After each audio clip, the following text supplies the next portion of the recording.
All right, how's it going, ladies and gentlemen? We're back at it with day two, or should I say day two? So here we go. For the Asylum episode 160. And this is brought to you by a Swall announcement. Oh yeah, that too. Yeah. No. Please make sure when you go in the shower, wash your balls. The Puppets Swall announcement. You're damn right. Wash your nuts, take a shower, and make sure to get your stem checks. And when you do all that, beat it. Because no one wants to beat it. There you go. Oh.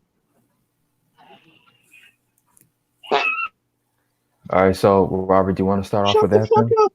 Do you want to start off with that then? Let's start with the Jim Cornette thing. Boy.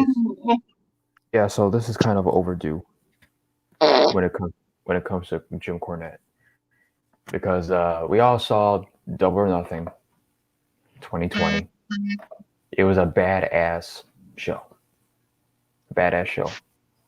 No, it didn't suck. Except for Big Swell. Except for Big Swole. And The Big Swole brought the ratings up that beat NXT. Suck on it.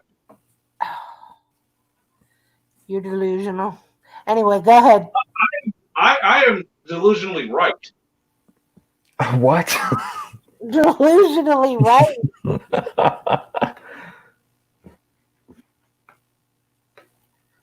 Okay, go ahead. I'm sorry. Yeah, so Double or Nothing was a great show. Yes, it was. And of course the main event was off the charts. Yeah. And Brought there's to you by the best gimmick ever, Fish Vegas. and of course, a certain somebody named Jim Cornette, just like for the past few months, that's been, or maybe since the beginning, where he still has a problem with AEW. And not. And then He has a little buddy too, like some people we were talking about, who sucks his nuts. That Jim Brian, doesn't. Brian guy. yeah. And to you people out there, I don't know if you noticed or not, but Sting has actually versed Michael Myers in the ring. Huh. Yes, the man that played Michael Myers in the Rob Zombie remake once at WCW Wrestling. Yeah. Brought to you by Big Swole. I don't know what that has to do with Big Swole. Okay. She's a Mighty Morphin Yellow Ranger. Come on. Fuck this shit, man. I'm going riding. And he meets himself. But yeah, so not only does he Jim Cornette have an issue with the main event of that show, but then he goes and says that he's ashamed of everybody that took part in the match. It's okay because Chris Jericho had a few words for you, fat ass. Oh, he did. Somebody said hi in the comments. Fuck him. Oh, that's that's Jalen Marshall. What's up, man? And Jalen. Oh, both Jalen's are in the chat. I gotta charge my phone. Okay. Charge this dick. But yeah. Those guys need to be ashamed of themselves for that match. Like Jim, who the fuck are you? Who the fuck are you? Oh, God. Gives people entertainment and actually do something different. How dare me, Jim? Please explain to me right now what the match should have been. I'm all ears.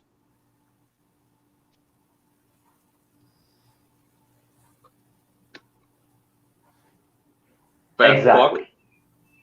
fuck. Yeah, it's like it's one thing to say that you didn't like the match. It's another to say, oh yeah, everybody, people in that who partook in the match, they all need to be ashamed of themselves. Jim, they're not there to give you exactly what you fucking want. Well, first of all, I don't know why you even watch the damn company in the fucking first place. I know. Or wrestling, period. Because you have gone on record saying wrestling's dead. So why the fuck are you talking about it? That's number one. And this was a couple years ago when he said wrestling was dead.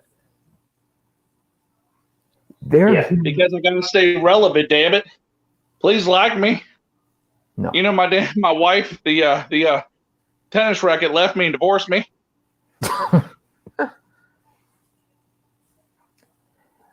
Jim.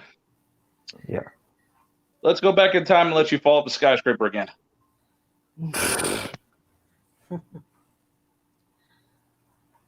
Like, they're there to entertain their fans. And the fans were entertained by the match. At least most of them were entertained by the match. Who actually watch the shows. They were entertained. It's like he thinks that all that matters is if he's entertained. What he Exactly. wants. You don't speak for everybody, dickless. Because he has his whole ideal of his own vision of what wrestling is supposed to be. I got news for you, Jim. I'm sorry it wasn't a bunch of headlocks. So sorry. Because let's be real, if AEW did things Jim Cornette's way, how entertaining would it be as it is today? Like would it even be the same or even be even more entertaining? No, it wouldn't. Because I want to ask a question. What makes Jim Cornette's thoughts and opinions so superior to everybody else's? Because he's got a tennis racket, damn it. Give the program. and then he's gonna tell other performers that they need to be ashamed of themselves for partaking. Like what? You need to be ashamed of yourself for looking like a dyke lesbian with glasses.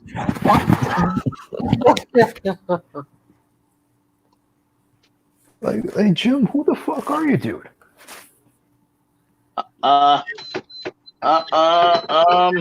Never mind. Fuck you. Never mind, fuck you. Thank you, fuck you, bye. I just want to say that.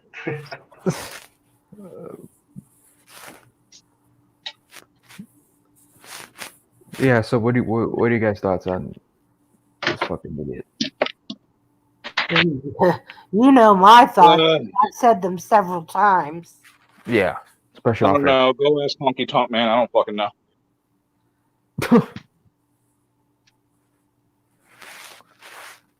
All right, Robert, your thoughts on what Jim Cornette had to say? I'll give my piece in a minute. If Jordan is around, let him take the floor. Okay, Jordan, are you there? Yeah, I'm there. Okay, what are your thoughts on what Jim Cornette had to say about the match and people in it? Well, Jim, I just want to let you know that not everything is going to be 266, 300-pound sweaty fucks bumping meat in the ring. It's not going to be a bunch of headlocks and fucking power bombs all the time, dude. It's like wrestling. It's fucking entertainment, and people want to be entertained, and you're not the only one that matters. Why not? What's wrong with Hulkamania? Everything. Fuck you. But yeah, that's pretty much all I have to say about that. And fuck Jim Cornette. All right. And it's All right, like that buddy too. Yeah, him too. Yeah. All right, Natural. Go. Your turn.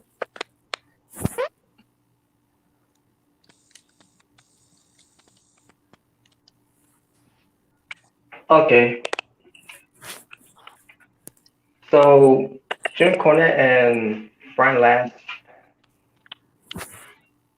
they had their rights to have their own opinions about it. However, they knew, when it came to the Stadium Stampede match, when it came to someone like a Matt Hardy with his, his broken universe, and everything that Matt Hardy did coming to AEW, with all the stuff that they didn't catch when he first did it when he was in TNA Wrestling. But after they saw a glimpse of it, what Matt Hardy did, for the whole thing confronting Chris Jericho, and then the whole street fight match that they had, with Matt Hardy Omega versus like Sex God, I think that's what they call, Jericho Guevara, with everything that they did, and that was forever Yeah. too. On the regular television programming, something that's been missed, what pertains to what Howard's been doing back in the days of TNA. And God knows WWE, they even tried to do that, trying to get that right. But the point is, with all this, they knew what the match was going to be, and they still watched it. They said that's not their cup of tea because they're all about old school wrestling, and and basically what they did there obviously was it's not old school wrestling because that type of wrestling is for our entertainment. Jim's opinion's the only one that matters. So here's the reason the corner hated this match. One is because of the stuff that Matt Hardy's been doing. Two, because obviously the silliness that's been going on in the match, which we all had a laugh at it too, and we knew how the match was going to be too. I don't know why Jim Cornette thought it was going to be anything different from the last time we seen it. Now just imagine if it was a match out there in the football field, only in the ring. Just imagine that. It would have been boring as shit.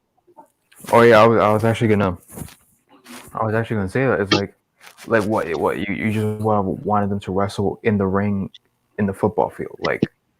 Oh, he would have too, but it would have been a bunch of headlocks and tag-ins. He would have been like, "That was a damn good wrestling match right there." We have a whole stadium, no rules, but we're just gonna wrestle right there. Right. Yeah, they did that too. Obviously it was a wrestling ring there for a reason because for them to wrestle in there, and that's what they did. I'm sorry that they went outside of the ring too to wrestle in the stands and also in the bar and at a pool and everything else that they went to fight because it's called a stadium stampede match for a reason.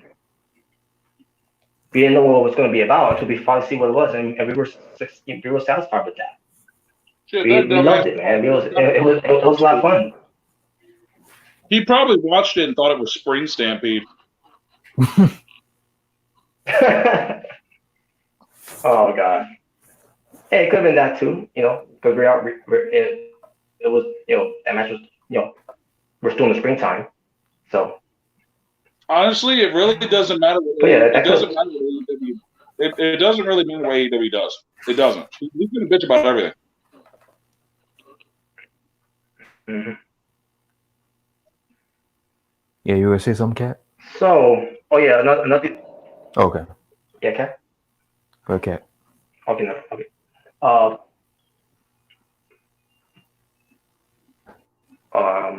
I guess not.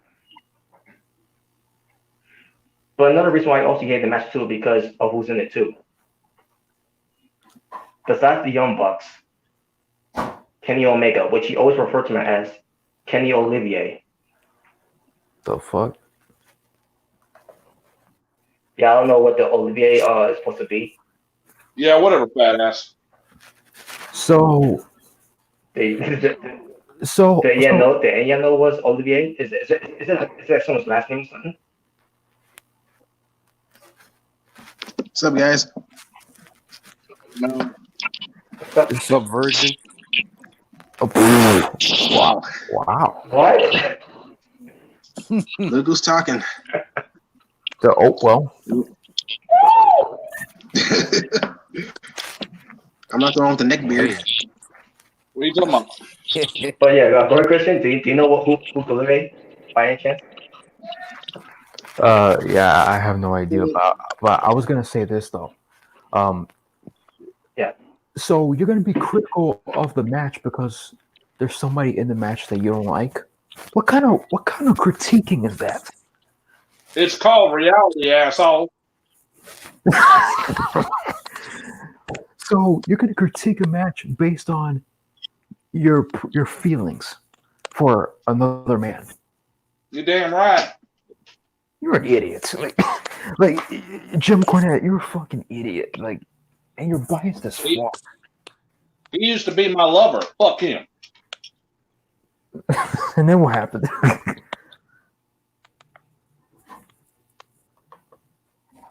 But yeah, aside from that, Robert, I have no clue. Yeah, I'm trying to figure it out. I can't remember because I remember hearing on his podcast years earlier about giving the name Olivier to Kenny Omega. But obviously we don't know why he's granted Kenny Omega too, because the whole thing he did in Japan with the find the 7-year-old girl and the whole find the blow up doll. And then when it comes to the recent thing I heard about, when Kenny Omega said he never had a real training to wrestle and everything.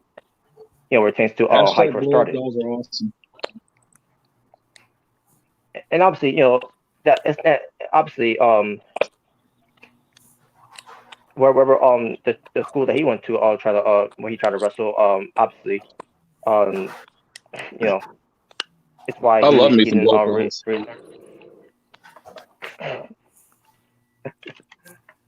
like let's not forget too Kota Ibushi also wrestled with a blow up doll too. And it's not just Kenny Omega. Yeah, we all need to wrestle blow up doll. Woo! But I'll hear why not? Jim Cornette. I mean, every night Jim Cornette's trying to wrestle that tennis racket out of his ass. Well, now it's on Sammy Callahan. Sammy. Yeah, they're probably both fucking that. They're probably both fucking that tennis racket. No. Sammy Callahan's fucking Havoc. Yeah. Jessica Havoc. So. Oh yeah, he is. I forgot. Although, boy, that must look weird when she's on top. Boy, she must rock his damn world. Oh shit! You're gonna break it. Oh. You rock my world. Oh shit! Oh. I wanna rock with you, Havoc. Break the All fucking night. bed. Good shit. Baba's wanting to go.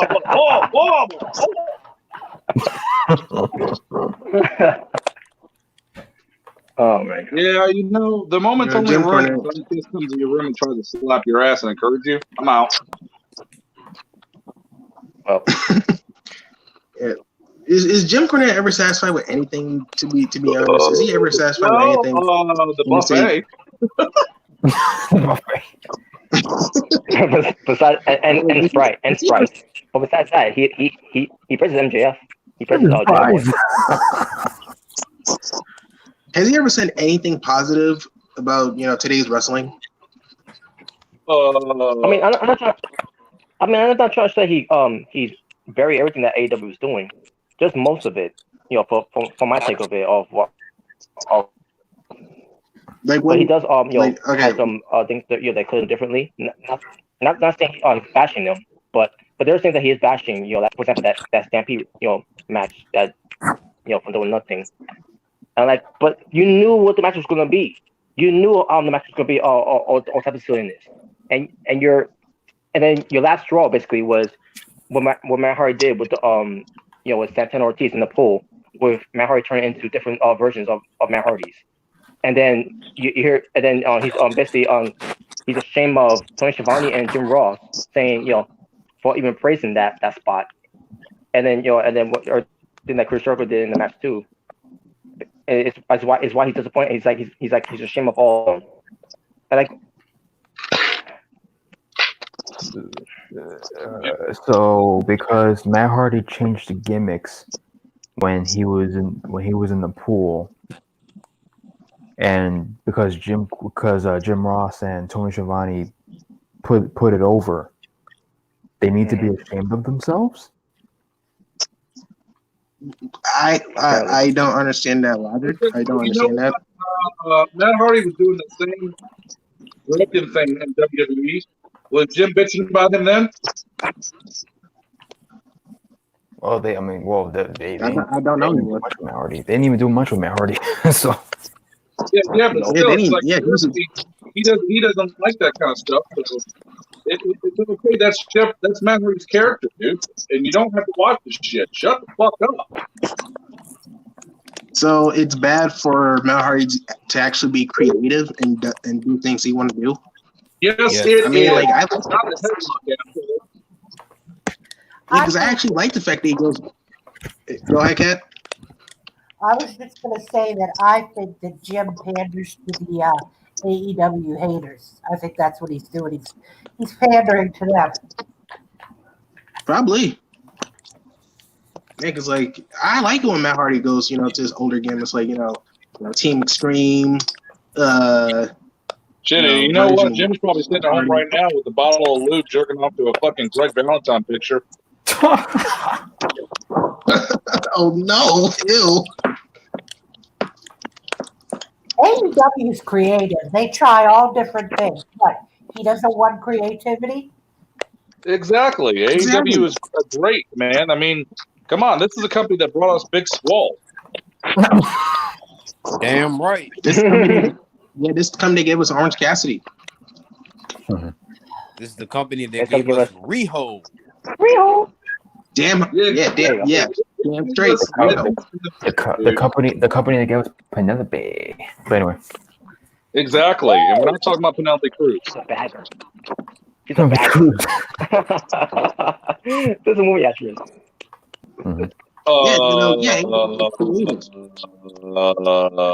Never mind.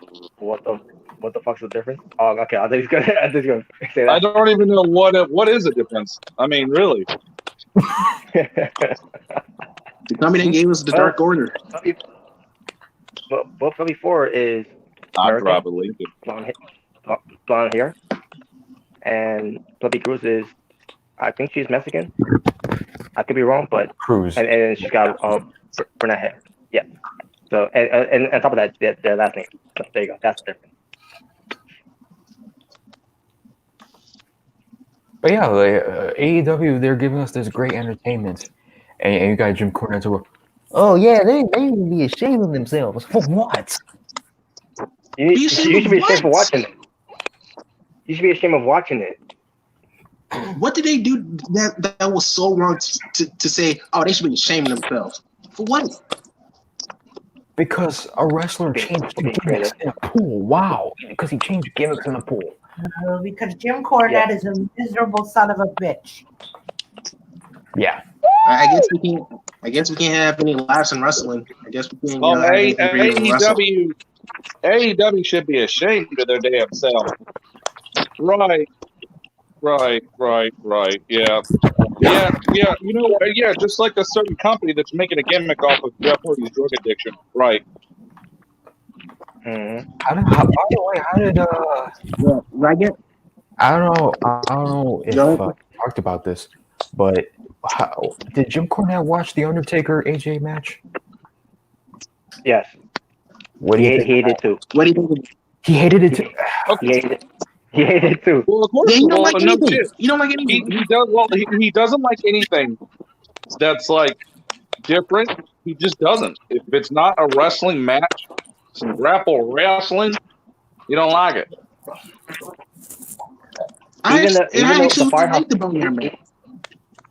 Even the Firefly Funhouse, he ain't like that either. What does he like? Wrestling. just straight up like wrestling, like arm locks and stuff. Looks like it. Oh, you mean what is Jim Cornette like? Number 4 Burger King.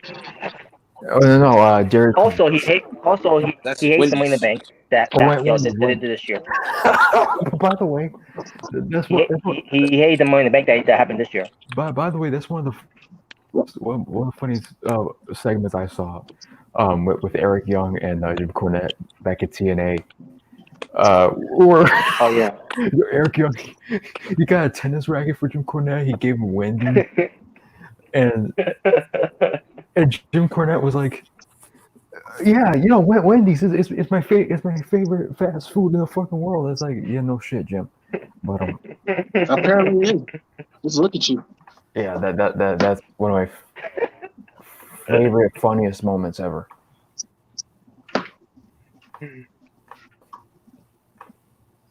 Oh man. At this point, why don't we even talk about Jim Cornette anymore? Like this guy, like he obviously he hates today's wrestling, so you know. That's not true. I mean, he loves the Undisputed Era. Does he? Yeah, he does. He actually does. Yeah, he likes them. Really? He likes the Undisputed Era? Shit, he likes the undisputed cheeseburger. He worked with them before. When they were Ring of Honor. He likes the Sonic menu. Oh yeah, yeah. He likes the sign. Yeah, during the time Ring of Honor, Jim Cornette was there at the time, and he worked with them before. Pertains to being doing some crazy things. Oh wow. And I think he was like, I mean, I think he was like an authority figure too for Ring of Honor, if I remember. Oh wow, that's actually shocking to me. Okay, but still, yeah, he still complains too much. And I think he thinks he's more relevant than he really is. Honestly, what's new? This ain't like the good old days. This ain't like the good old days. When it comes to Jim Cornette, what's new? Mm-hmm. Yeah, he's been miserable. Fat bastard. Here's why I think it's a problem.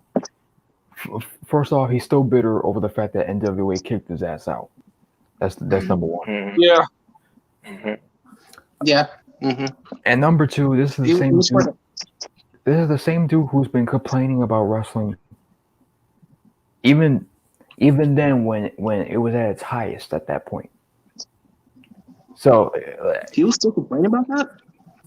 Well, not like not with everything, but with certain things. Yeah, with certain things. Yeah.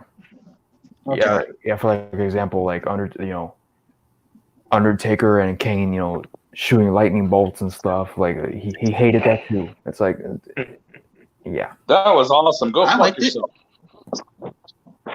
Yeah, I liked it. I thought it was cool. Yeah, it really played that, they're. When's the last time he gave something credit?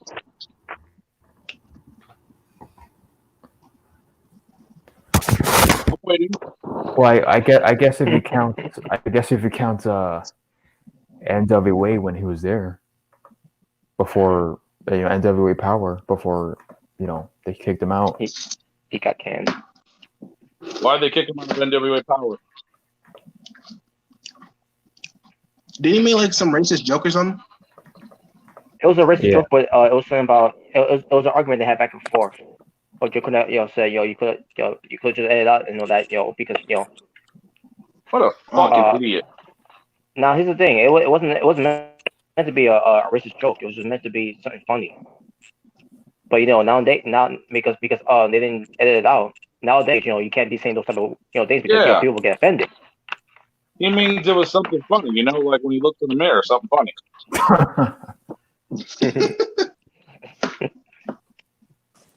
I don't give a damn. Fuck AEW sucks dick. Yeah. Okay. Keep now, making that.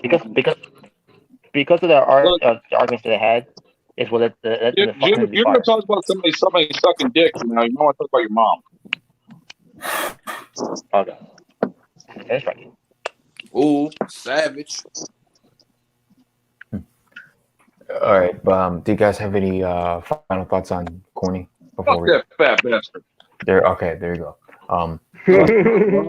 Corny is the right way to describe him. Yeah. Looking like you cut his ass open and bleached popcorn juice.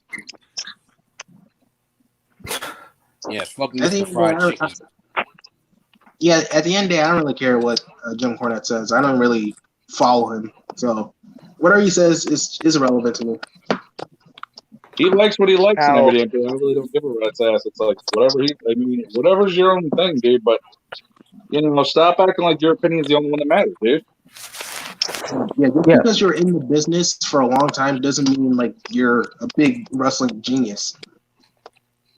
Yeah, because it's not like we're attacking him for his opinion. It's why he has his opinions. It's like because they did a certain thing that was stupid, that he thought was stupid, and that they need to be ashamed of themselves for it. It's like, fuck you. Right. Thank you. Fuck you. Bye. There you go. Exactly. Now, for my take on it, I thought with Jim Cornette burying the whole Stadium Stampede match that he did on his podcast. I'm We'll like, say hello to a fucking I couldn't- Stairmaster, you pudgy bastard. I couldn't help but just to laugh at it.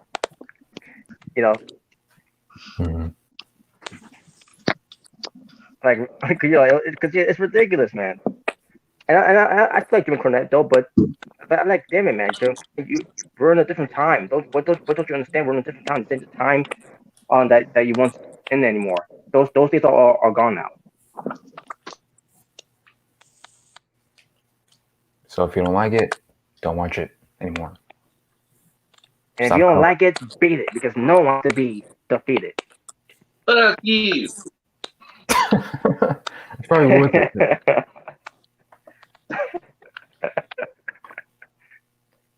All right, you guys want to move on then? Moving on. Moving on. All right, what's so, Having the cat. I don't know. I think she heard Big Swole. Rest her away with it. Big Swole's the shit. Well, hopefully that's not real. That's not why. But all right, so we got the Undertaker's topics. Yes, let's go with that one. All right. No. Which one first? What was it? His greatest opponents? Yeah, Huh? you want to start with that first? Yeah, we'll start with that first. All right, so the Undertaker, he pretty much went on to record and pretty much say what his 6 favorite matches, 6 favorite opponents, 6 favorite matches of all time is. Go fuck yourself.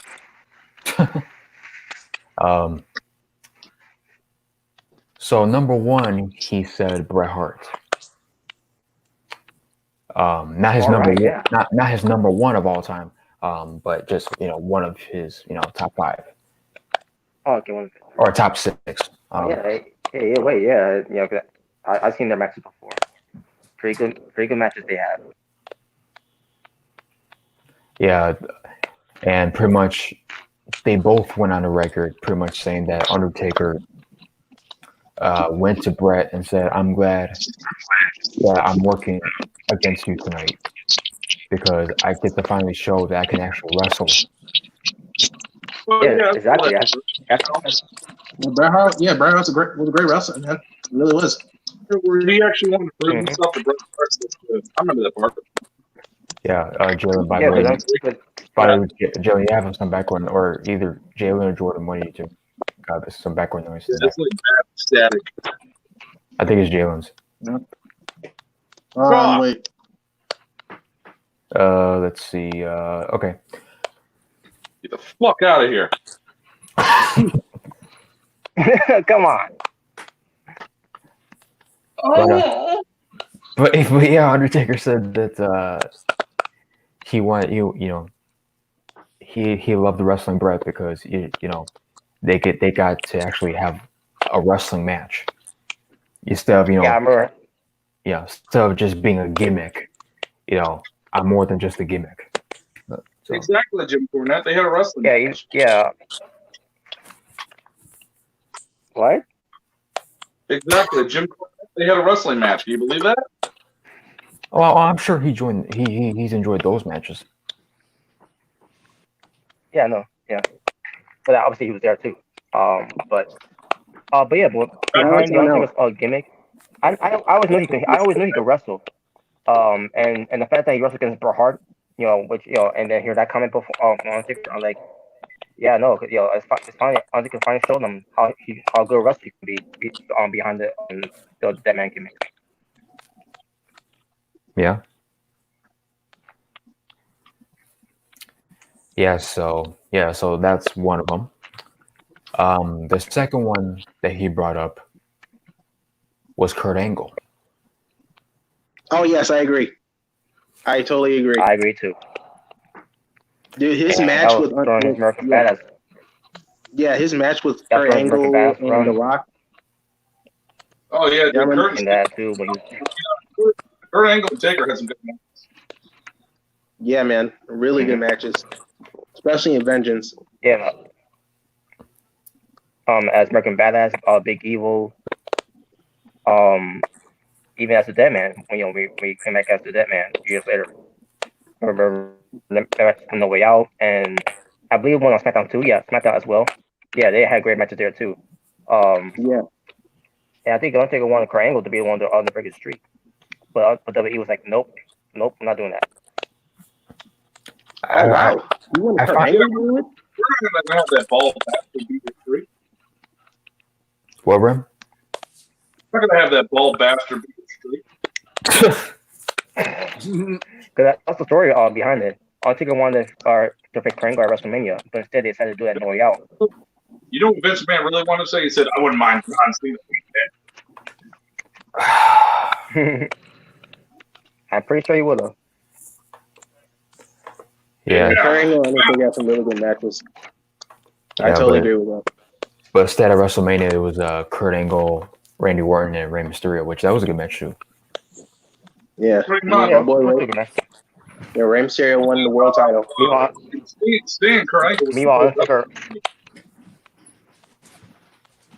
this match was okay to a degree.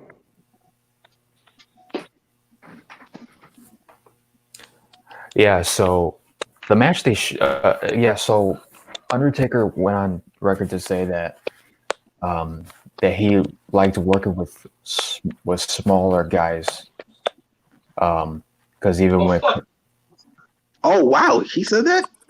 Yeah, like he liked working with smaller guys. Midgets. Well, Well, he was let's talking. face it. Man, fuck those midgets. Well, he was okay. Well, let me finish though. I mean, Kurt Angle, he at that time, especially that face off between him and Undertaker in 2006, he towered over Kurt. But his character, the way he carried himself, the way he wrestled, Undertaker, he liked working with smaller guys because they can move faster and they can wrestle and just all sorts of things. And that's when Kurt Angle was the wrestling machine, right? Mm-hmm. That gimmick. Yeah. Right. Okay. Yeah, they showed the match. Yeah, when the Undertaker wrestling little guys, and they talk about how he wrestled against big guys. I mean, look at the list of big guys that he wrestled with, and it ends up being trouble matches. John Gonzalez, King Kong Bundy, Psycho Sid. He was the wrestling machine, but dude, he was the wrestling god, baby. Yeah, he had better matches with smaller guys like Shawn Michaels. Like you said, Kurt Angle. Yeah, he's comfortable wrestling on guys like those. Retains how good wrestlers they can be, and on top of on them being smaller. Yeah, would you consider Edge a smaller wrestler? No. I mean, he's not rough, but he's not small, but when it comes to his physique, you could say his physique was like a Shawn Michaels. Right. But as far as Edge and Undertaker, they had great matches too. They also had great matches too. Yeah. I kind of wish we could have seen Undertaker versus Eddie Guerrero. That's one thing that should have happened. When Eddie Guerrero was still around. They never had a match together. The only match they had was the Fatal 4 match. But on that, to me, that doesn't count. I'm talking about like a 1-on-1 match. Oh dang! I didn't. Wow. Yeah, that's kind of surprising to a certain degree that they never had a 1-on-1 match ever. I can't remember if Benoit may have a 1. I think Benoit may have a 1-on-1 match with Undertaker, but I think he did. Other than that, I don't remember. Because I really haven't remembered it that much, anyways.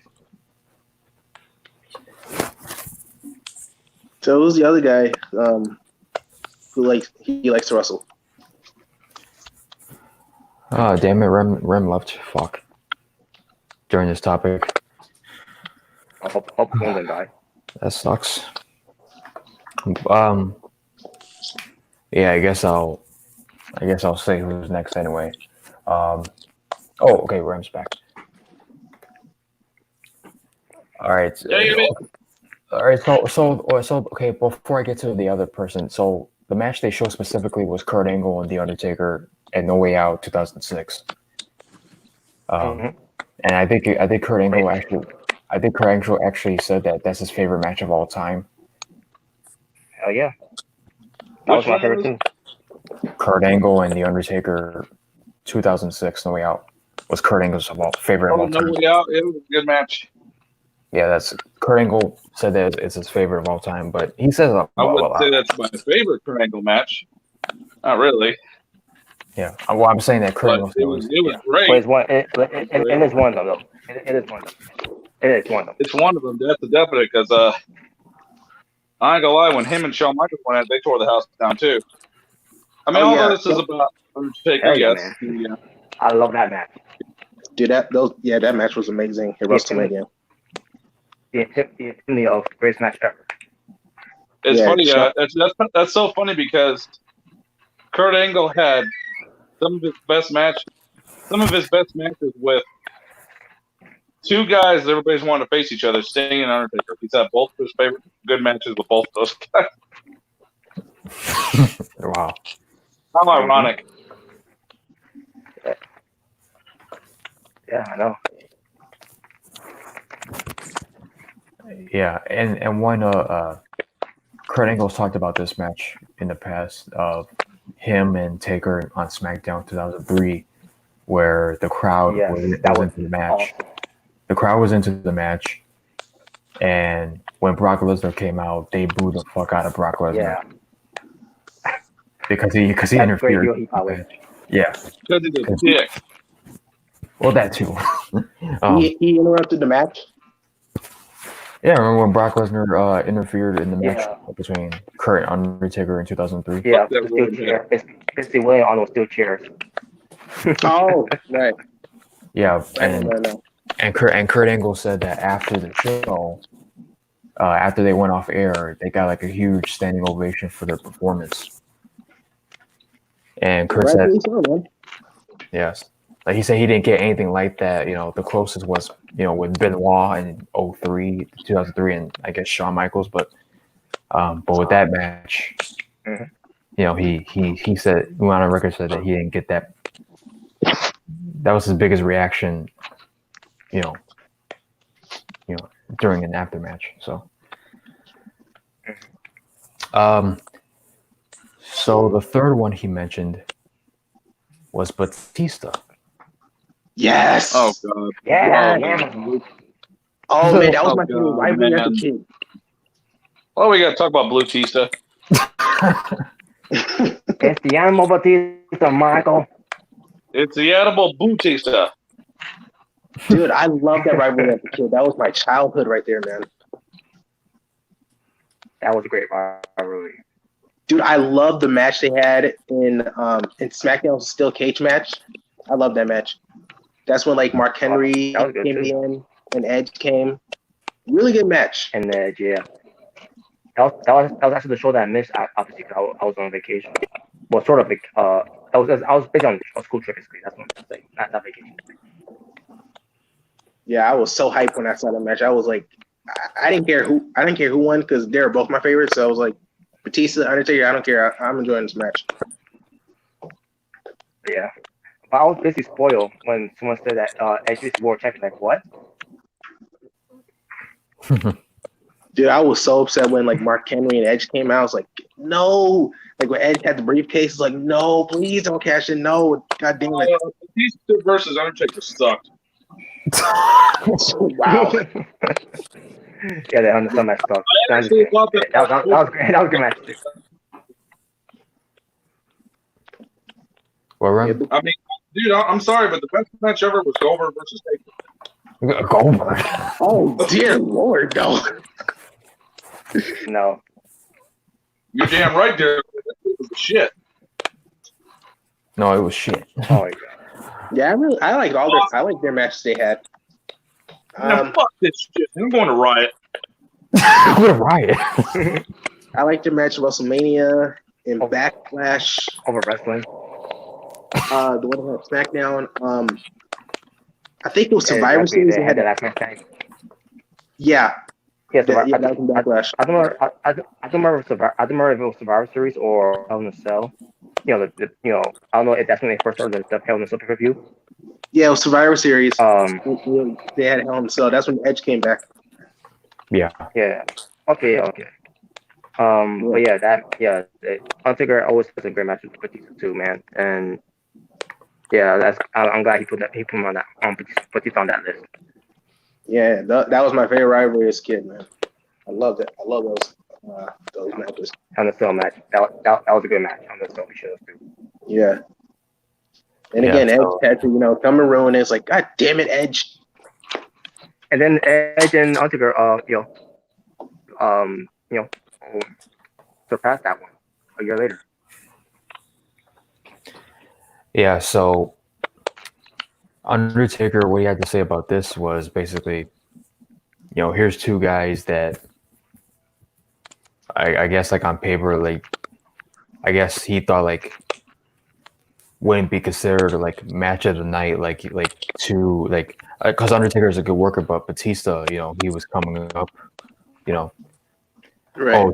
two guys who you wouldn't think would have match of the night or whatnot, but that night at WrestleMania,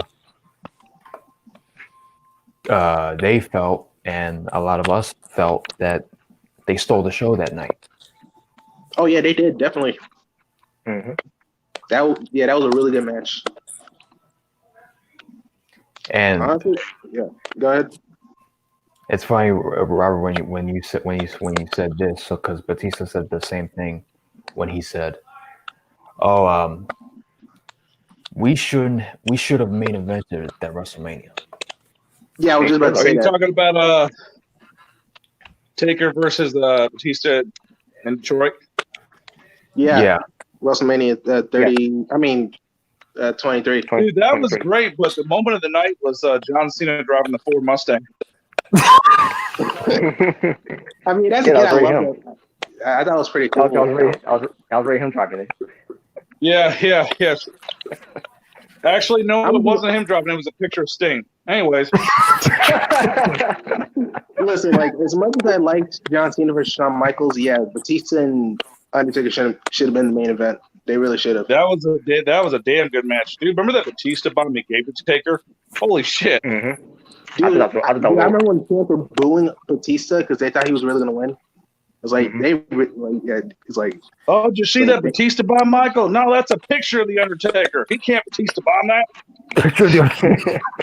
What? You can't Batista bomb a picture? Look at that shit, Michael. I think I'm high again. I think you are too. Yeah, that was a really good match. Mm-hmm. It was. But it's funny, but I ain't gonna lie, dude. That's when Taker came in and he was like 290 solid, and he was like cut as a motherfucker. He looked great. Yeah, he really He had did. that fucking tan going on. He looked cut as shit. I was like, that's like the best. That's like the best shape I've ever seen Taker in.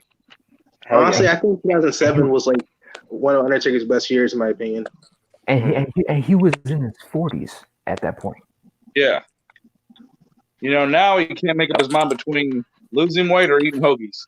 But you also got to think about too. He's had a lot of injuries coming up too. Yeah, that's true.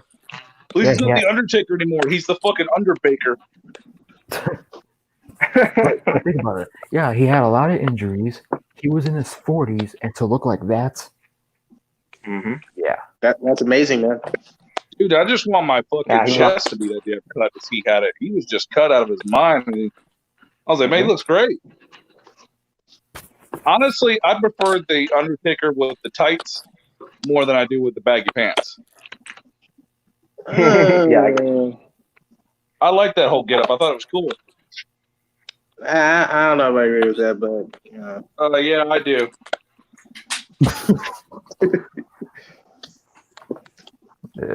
But yeah, Batista, he went and said we should have main evented. yeah. yep.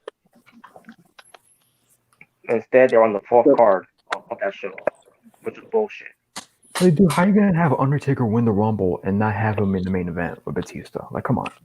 Yeah, The rule is that's what I like you win about the Rumble, you may have at WrestleMania. That's the rules of it. Because we need Jim Cornette. Jim Cornette. Yeah, He wasn't working on it anymore. I don't understand what's the point of saying, if you win the Royal Rumble, you may have WrestleMania, because most of the time you don't. Unless you're that guy. I don't want to say his name. You're not gonna be a main event. The fuck? Even Edge won the Rumble, and he didn't make it for WrestleMania. No, he didn't. Yeah, he did. No, that's Cena. No, he didn't. Fucking liar. Wait, what are you talking about? WrestleMania 26? Yeah, Yeah. Wasn't Taker and Shawn the main event? yeah. Oh yeah, that's right. Jesus, man, it was that much. Now they should have main event 25. They should have main event that one. No. Yeah. And another thing is, Alberto Del Rio and Sheamus, when they won the Royal Rumble, they were literally the first. They were the first. They were the opening act. No. But who did They Cena won wrestle? the I can't world remember. title too. No. Alberto Del Rio winning the 2011 World Rumble. I'm like, what the fuck? Yeah. Oh, Yeah. he won the Rumble, and he was the first card of the match against Edge. Yeah. I'm so glad a man that gets his kicks off of kicking a woman in the face gets the win. Oh, Well, shit. this was before then. Yeah, come on. Well, that was before we knew he was a piece of shit. Yeah, I'm just saying. I just never cared. I didn't care for him at the time. I didn't care Yeah, for I him. never gave a fuck about Alberto Burrito. I never cared about him. He was just a generic, rich Mexican. That's really what he was. It looked like he came out every night wearing fucking kicks and fucking a gold diaper. They did. These things. He got a gold diaper and some fucking white kicks. We looked at his weird. He was basically like a Hispanic JBL to me. And then the fucking announcer looked like the kid from the Monsters. Alberto! So that's where he's been all this time.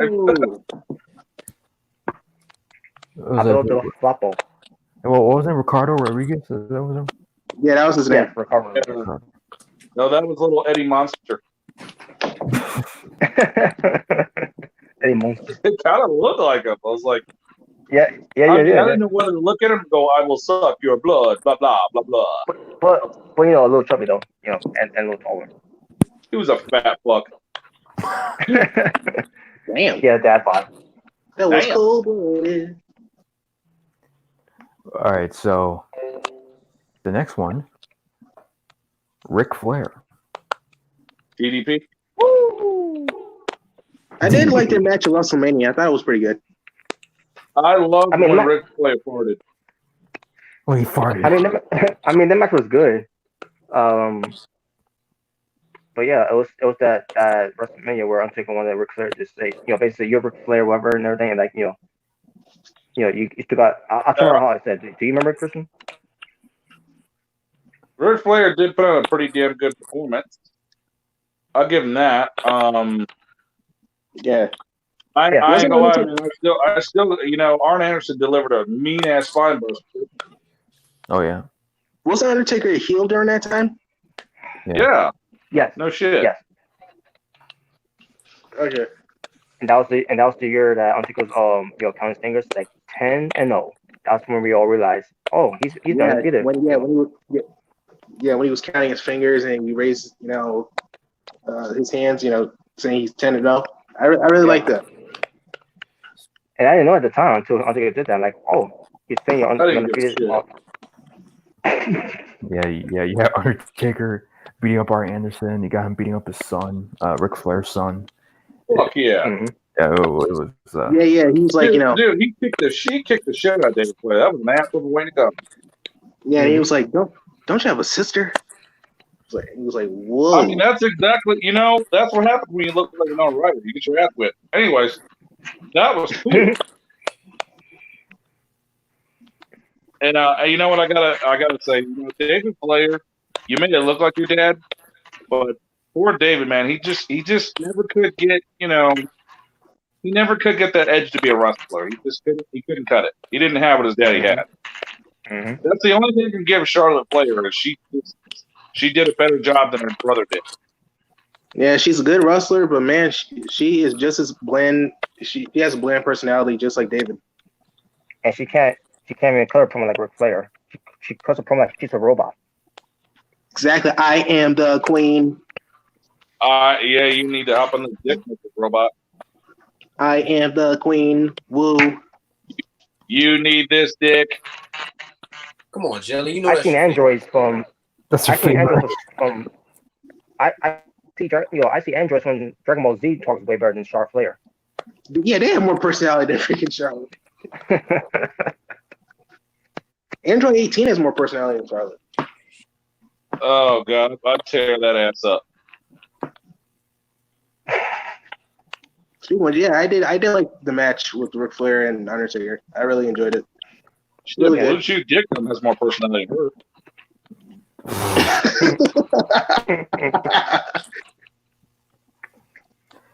But yeah, Ric Flair went on the record saying that he didn't feel humble because it was when I was younger, I wasn't humble, but I felt humbled in that match with Undertaker at WrestleMania, and Undertaker went on to say,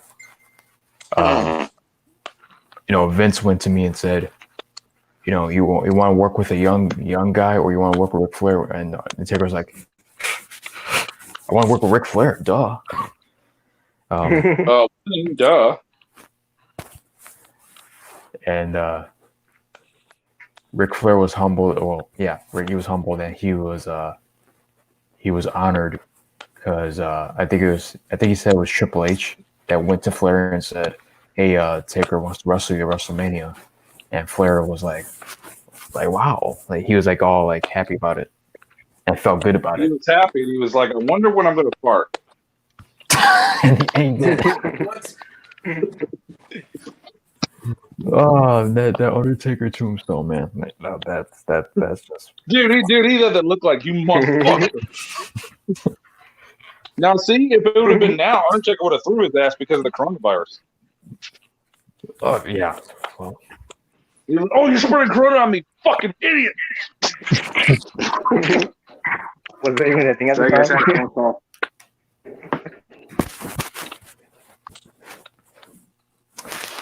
and we get I gotta know about that information now. So we get to these two remain. Well, let me get to one of them. You knew this was coming. Shawn Michaels, HBK. Mm-hmm. Damn right, yeah. Hell, yeah. Back in the Attitude era, WrestleMania 20. Yeah. that one and that one too.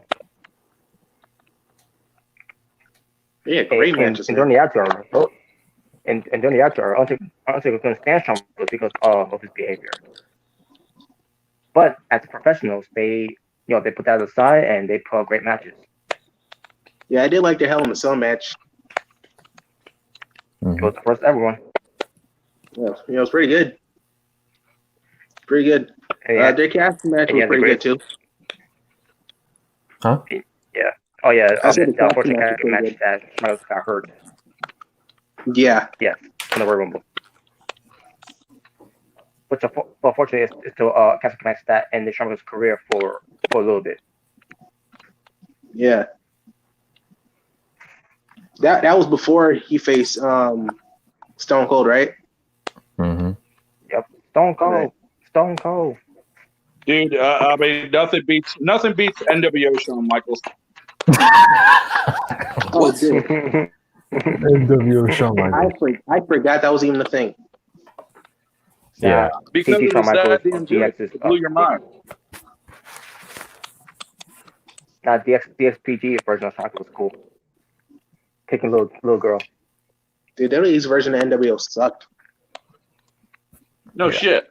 Well, of course, because it was meant to look good. Because and there was never that creation. Hey, that was another way of Vince to flush something down the toilet that WCW made.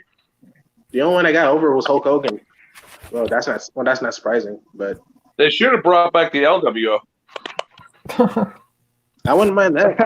For the But then again, BWO. Hell yeah, man. Then again, they probably want to make it a joke because you know What how. about the SW, Smart World Order?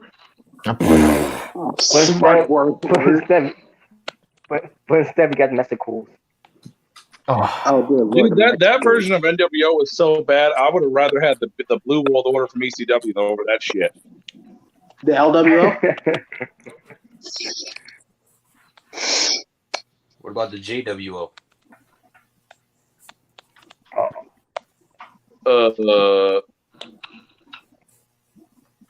No. What? You What about the OWN? I'm shocked. One Warrior Nation. Juggalo World Order. Yeah, dude. I remember when I saw Shawn Hey, Michaels. even though people called that Warrior thing One Warrior Nation when he was in WCW corny, I'll still take that over WWE's version of the NWO.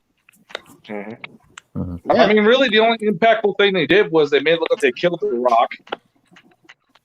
that was gold. Other than that, they literally fed the NWO to the fucking, who do you think? Stone Cold Steve Austin. Yeah. It was a comedy joke. Yeah, it was a comedy skit joke. when they were doing that. Although, I only give Scott Hall one thing. Dude, you sold the fuck out of that Stone Cold Stunner at WrestleMania 18. That was good. Like selling for the Stone Cold Stunner. Somebody made a fake video. Somebody made a video where after he gets done, he flew up in space. Like the way Hold on, guys. the way he sold it was like he was about to jump in the pool. Like that's how he. Hey yo, watch this shit. Yeah, let me jump in the pool And for Chris my Bay back. on wrestling. And Chris Bay from Impact Wrestling did the same thing too, except he jumped a little more higher. Big Kev, watch me go take that stunner, man. Watch this shit. Yeah. Watch me jump in the pool for my back. Watch me jump in the pool, Big Kev, big sexy. Tell Fake Sting to come out here and watch this. It's either a trust jump or a trust dive. You know, honestly, I really wish they would have brought Jeff Harmer into the Fake Sting because that would have made it at least a little better. Mm-hmm. And what's funny about that what pertains to the NWO that year. So Kevin Nash went on record saying that originally they were actually thinking about having Hogan beat The Rock, or no, I think it was Scott Hall who was going to be Austin. Yeah. And I don't know if Hogan was going to beat The Rock or if Rock was going to beat Hogan anyway. Well, the original plan was supposed to be Austin versus Hogan, but Austin didn't want to work with Hogan. Yeah. The whole thing of being better of Hogan. Get rid of Austin from SW. I really wouldn't have given a shit about Austin versus Hogan because you know what? Whoever wins, I lose. It was supposed to be Hogan versus Austin. Kevin Nash versus Kane, that's what I heard. Scott Hall versus Austin. Hulkamania versus Austin. Hulkamania versus Budweiser. Actually, I don't remember if Scott Hall was even supposed to have a match at WrestleMania. But Krangle versus Krangle was supposed to be a match, but they decided not to do that. So Kevin Nash went on the record. I don't know. Yeah. So Scott Hall originally was going to beat Austin, and I guess Rock was going to beat Hogan, but instead of Hogan, becoming a babyface again, NWO was going to come down and everybody was going to attack The Rock after the match. I guess that was the original plan. Didn't Hogan have a rematch with The Rock where he won? Yeah, A year ago. Yeah. No, Hogan never won against The Rock. Yeah, Hogan never won. Oh. Well, except for that, handicap match. But aside from that, Yeah. Oh, That's I thought he had the only match he won. rematch where he was like, I thought he had that rematch where he was back to red and yellow and he beat The Rock. Oh no, he lost. He lost to The Rock because of Vince McMahon. Montreal Screwjob Part 2. Oh, but you know damn well they would have made Hogan win because he's Hulkamania Hogan. Instead of red and black, he's got red and black. Whoa! What? Turn your mic off, please. Yeah, your mic is static. Yeah, Mike. Well, they made it look like Hogan was gonna beat The Rock until the lights went out. So it was a protected finish for Hogan. Yeah, but man, they should have let Hulkamania show Dwayne was boss. Man, just imagine if Hogan actually beat The Rock that year. That would have been awesome. In 2002.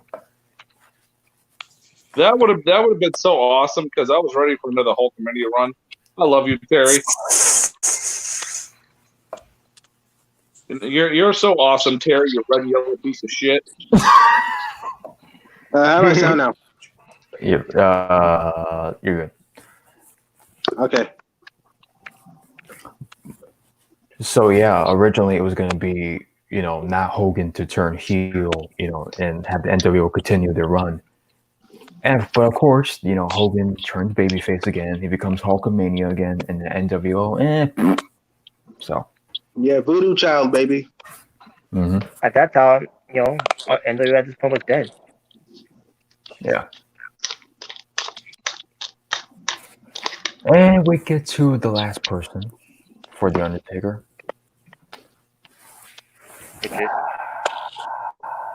Triple H.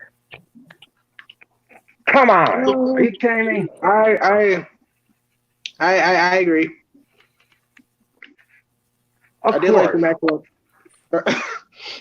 I did like the WrestleMania matches. So It's a voodoo child. it's a voodoo child. So Undertaker, he puts Shawn and Triple H pretty much together. And it's pretty much a 4-year history. I beat Shawn Michaels. I retired Shawn Michaels. Triple H was going to get his revenge for Shawn Michaels, and then of course the end of an era match was an end of an era. Which is why we never got Sting versus Taker. Yeah. But yeah, Undertaker pretty much said that 4-year story with those 4 matches with Shawn and Triple H. I guess he put that in his most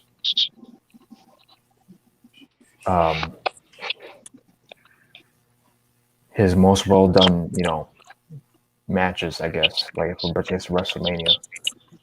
I mean, I will say with Shawn Michaels, I think those were top notch. But I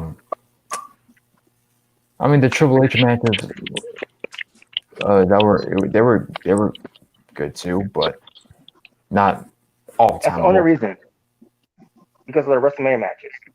Mm-hmm. Yeah, I like 17. 27 was the best, and 28 was pretty good. Give me 28. Nah, the match in Australia was good.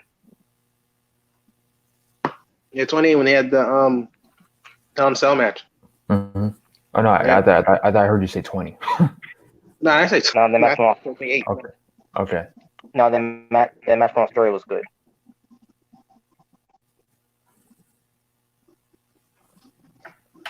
So yeah, so that's Bret Hart, Ric Flair, Batista, Kurt Angle, Triple H, and Shawn Michaels. I agree with the list. I agree with it. Those are good choices. Remove Triple H. Triple H is the best ever. Yeah, you're right. That match from Australia was good. The match from Australia was good. I love the evolution of Fat Triple H. Fat Triple H. Evolution is a mystery. Yeah, so Undertaker said that Triple H and Shawn, like, those were his proudest matches. Picking up that echo. That shit is annoying. Yeah. But yeah, Undertaker said that. Headset or something. Yeah, Undertaker said Triple H and Shawn, like, those were his, I guess, most proudest matches when it comes to WrestleMania. So I mean, it's not surprising, because like Robert said off here, a couple of days ago about Taker and Triple H being pretty close. So not that Triple H is complete another garbage, but at the same time, it's like, what the fuck, man? It's like he's overrated.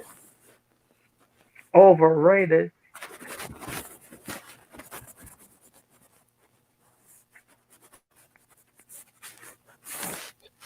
So yeah, so that's it for that one. Just like that, they had to make Triple H go over Undertaker the last match. They had to do it. Yep. Even though it was an quote unquote end of an era at WrestleMania. Dude, that's where they should have left it, because that last match was fucking terrible. Like, yes, it was. Why didn't you just end it at WrestleMania 28? Exactly. That was fine. It made the Hell in a Cell match make no sense. Yeah. And then on top of that, you had Shawn Michaels come back. What the fuck? And then they all had a terrible tag. Yeah, bald Shawn Michaels. Yeah. And then on top of that, their tag team match between BOD and DX sucked. Oh God, I remember he was talking about that in the last ride. That match was terrible. Then why'd you do it? If they were done years ago, it probably would have been good. They should. You know what? The best time they should have done it. They should have done it in 2006. Because that's when DX returned. They made their return that year, and Undertaker and Kane were both on the same show on SmackDown. So that would have been like, at that time. But yeah, what a disappointment.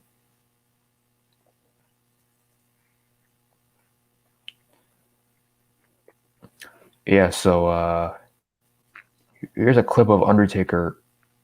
Hopefully I don't get copyrighted for this. Pretty much Undertaker speaking about the Hulk Hogan incident at I'm gonna go ahead and I'm gonna flag this video, sorry. But yeah, this is at we could let you know the pause if we could talk about that's this situation. That we could avoid copyrights. Yeah, because I want to hear Taker speak about it.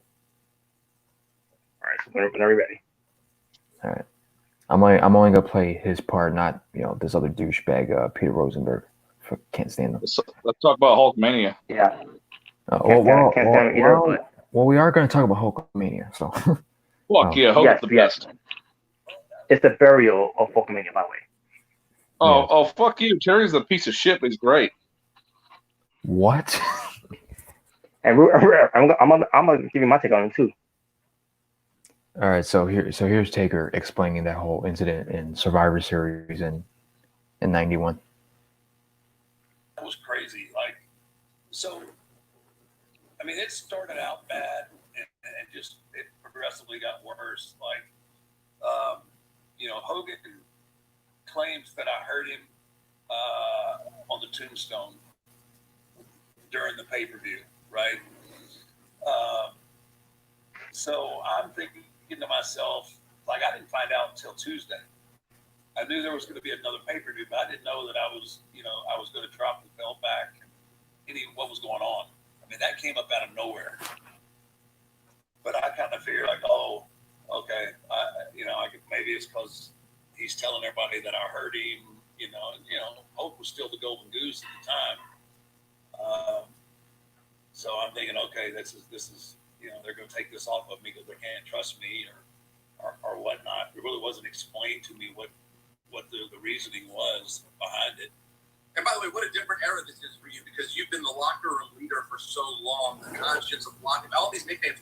But back then, you're still a relatively new guy. Okay, let me fucking fuck Pete Rosenberg.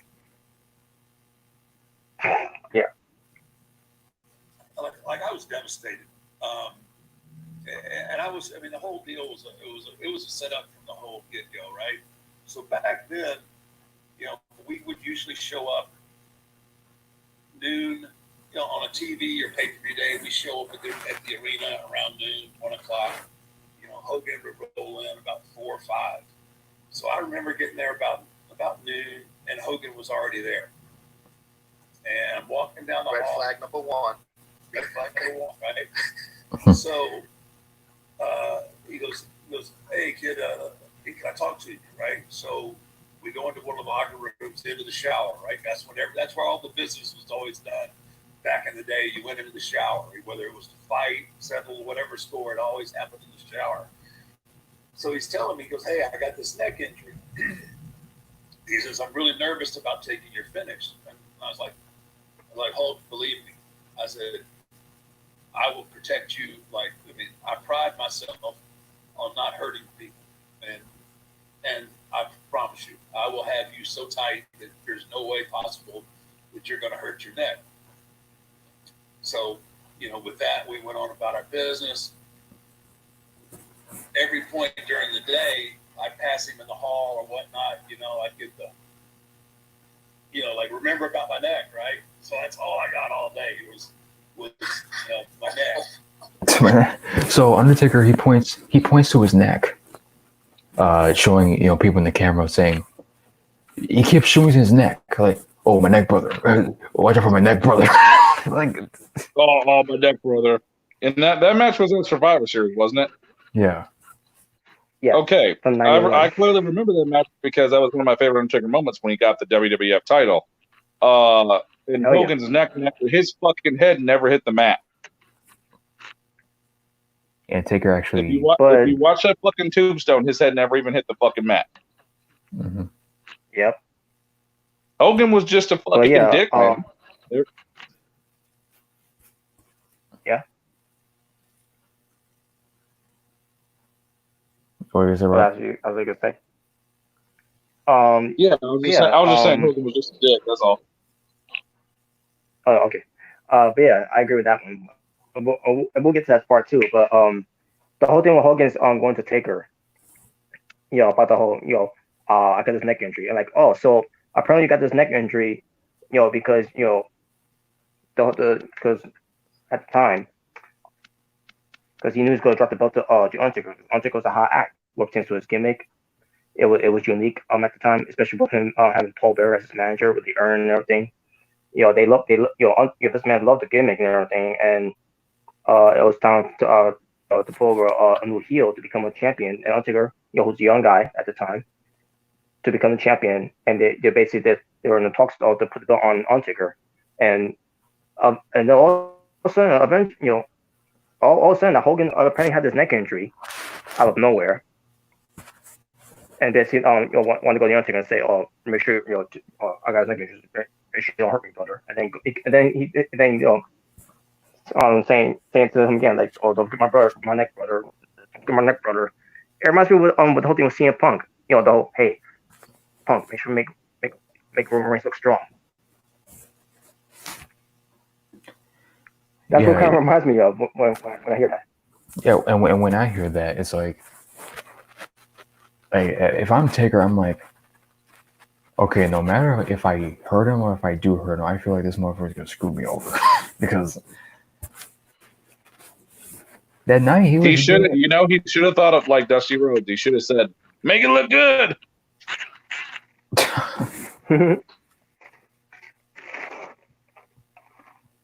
All right, I continue. Yeah, it's we go into the finish. Blair comes down, slides the chair down. I pick him up, and when I tell you I had the brother secure, he was secure. Boom!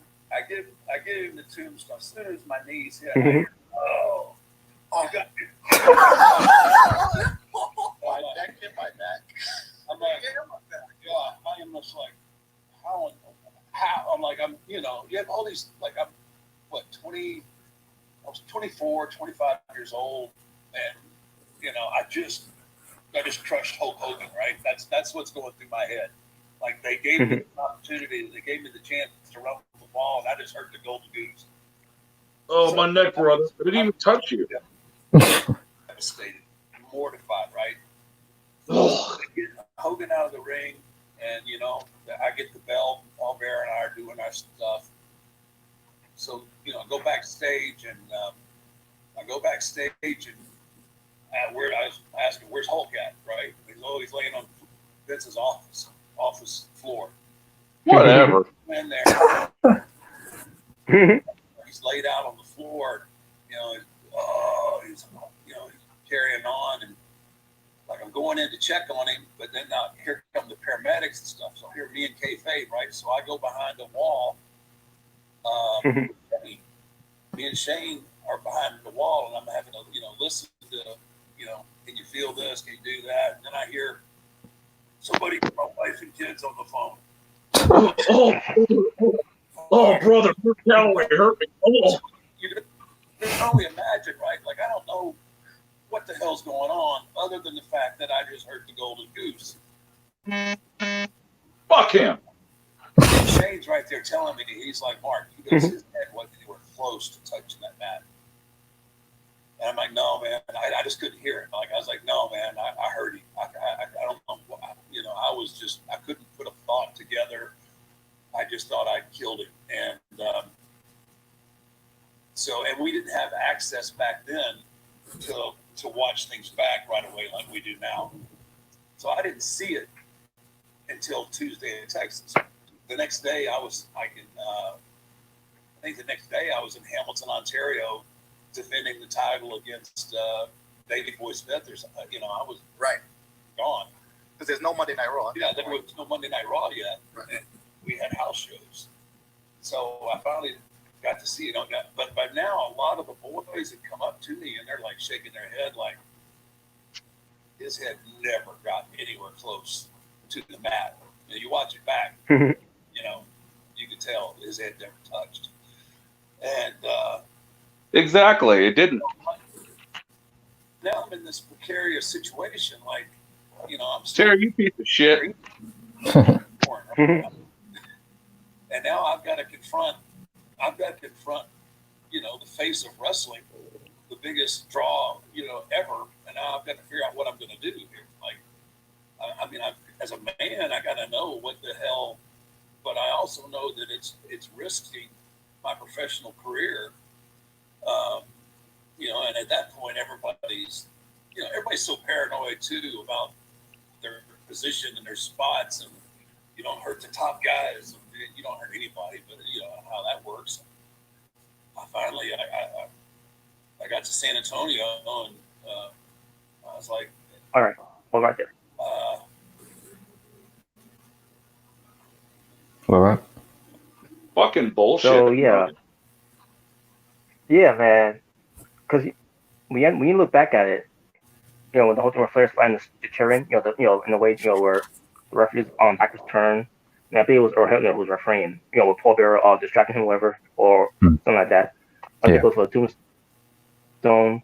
He's got one, and Tombstone's him nowhere near touching the mat at all. Not even the steel chair. You can clearly see right there on TV. The match, you see that he's not touching that fucking mat. No, and after the match too, he's selling it. Obviously you're supposed to sell it. Because the thing is they're saying Bobby Heenan on commentary saying that's the end of Hulkamania. Hulkamania is dead and everything, right? And Hogan's feeling pretty good. And then Hulkamania is dead. Long live the Undertaker. And some people actually and some people were actually cheering in the crowd. Yeah, I heard. Yeah, Because they were tired of Hogan too at that time. Yeah. Now behind the scenes, they know what's going on behind the scenes, but still, Like, that was the they see on most TV carefulest how tombstone pile driver he's ever done. But you want to act like he hurt your neck? Fuck off, Terry. yeah, because supposedly he had a neck injury coming into the match. Now, here's what gets me about that. Why would you still agree to do the? Well, obviously because they're in the match, but Yeah. like Hogan might as well like just politic and be like, "Yeah, I'm going over, brother." You know, if he was that fucking worried about it, like he could have just played politics. But nah, yeah. Well, I'll give the championship to Mark, but I'm gonna make him nervous and be like, "Oh, my neck, brother, my neck, brother," and then when he hits the tombstone on me, I'm gonna act like I got hurt. Dude, you're a fucking prick. And especially losing the belt. And the fact that he Go ahead. especially that he took had that conversation in the showers, in private. Mhm. And like, so you have to tell your Undertaker in private instead of having us listen to the conversation. I see. All right, you want me to continue the clip? Hey, continue good now. Yeah, so here's the part where Taker confronts Hogan. Yes. Terry, I watched it back. Your head never hit. He's like, well, brother, what it was you had me so tight that when we came down, I had nowhere to move, and that's what jammed my neck because I couldn't move at all. What? You're too tight. Seatbelt was on. At that point, then I was like, okay. Then I knew. Well, brother, you had my head too much into your you dug your brother. My head was too far into your Taker cock, and it just it hurt. What kind of fucking shit is that? So what you're saying is, no matter how safe I did it, you still bitch. You still quote unquote got hurt. Like fuck off. You didn't get hurt. Then I don't know what to tell you, Terry. Go get your fanny pack of cocaine and get the fuck out of here. I mean, what was he supposed to do? Loosen up the the grip, and not something drop you in the head. Hey, you know what? He should have been like, brother, you should have gave me a choke slam. Yeah, we all know how that ends up.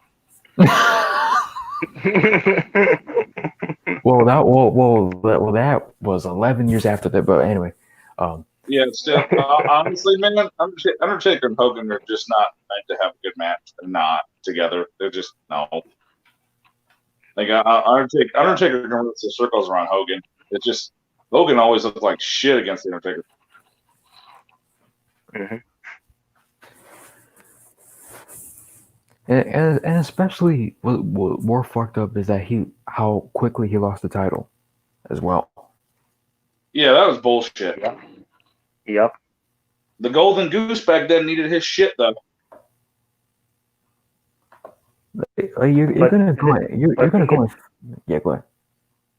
But the thing is, when the belt was taken away from Undertaker, it also was taken from Hogan too, because they did the story of it was disqualification, and now no one's champion is a champion because it was a clusterfuck when they had that second match. Yeah, Jack Tunney involved, Ric Flair, Paul Bearer, and what the hell is what is this, man? This was bullshit. And Hogan wins and everything, and then there's this whole controversy. No one's a champion, and we'll decide who's going to win it. Once and for all, by putting it on in the '92 Rumble, which one of the greatest Rumbles of all time. But you think about what it led to at all this drama. Yep.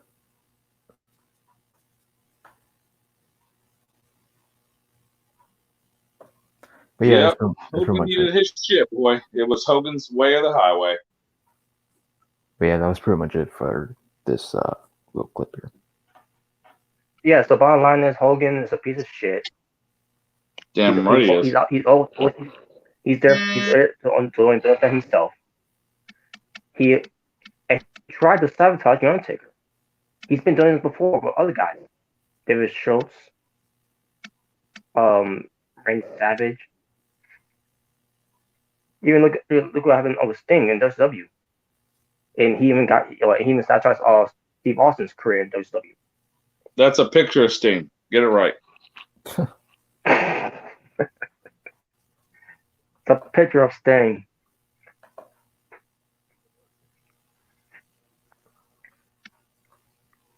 But yeah, anything else? Other than Hogan is a piece of shit? No. Okay. Yeah. Yeah, fuck Hogan and Pasta Mania. Pasta Mania. All right. All right. So we got Punk and Styles. We got Lance Archer. We got Jeff Hardy.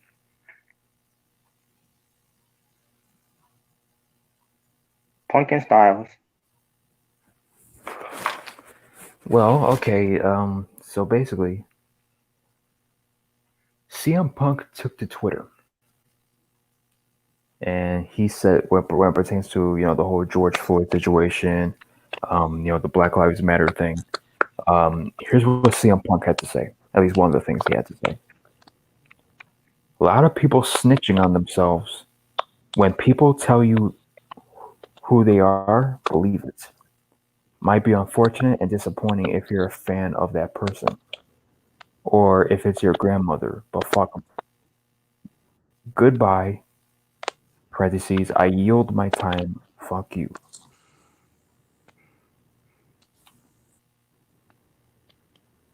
And I guess this was supposed to be him saying that there's somebody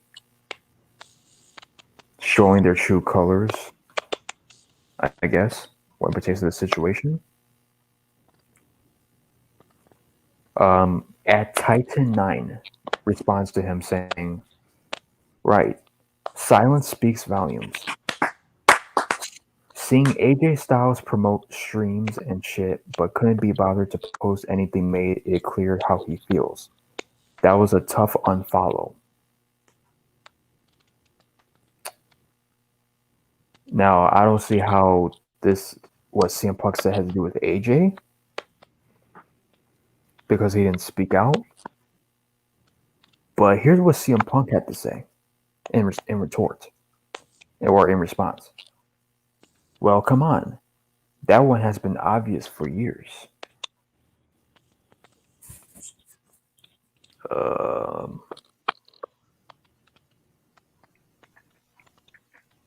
So I guess it is about AJ Styles. So he's I don't get how all this led to it. And Unless it's something that we don't know about their history. Yeah, because they never made it clear as to well, CM Punk, he didn't make it clear specifically on who he was talking about. And then you got this person out of nowhere talking about bringing up AJ, and CM Punk responding like that. Yeah, I don't get that at all either. I don't know what's behind that person's motive by even bringing up AJ Styles into the conversations.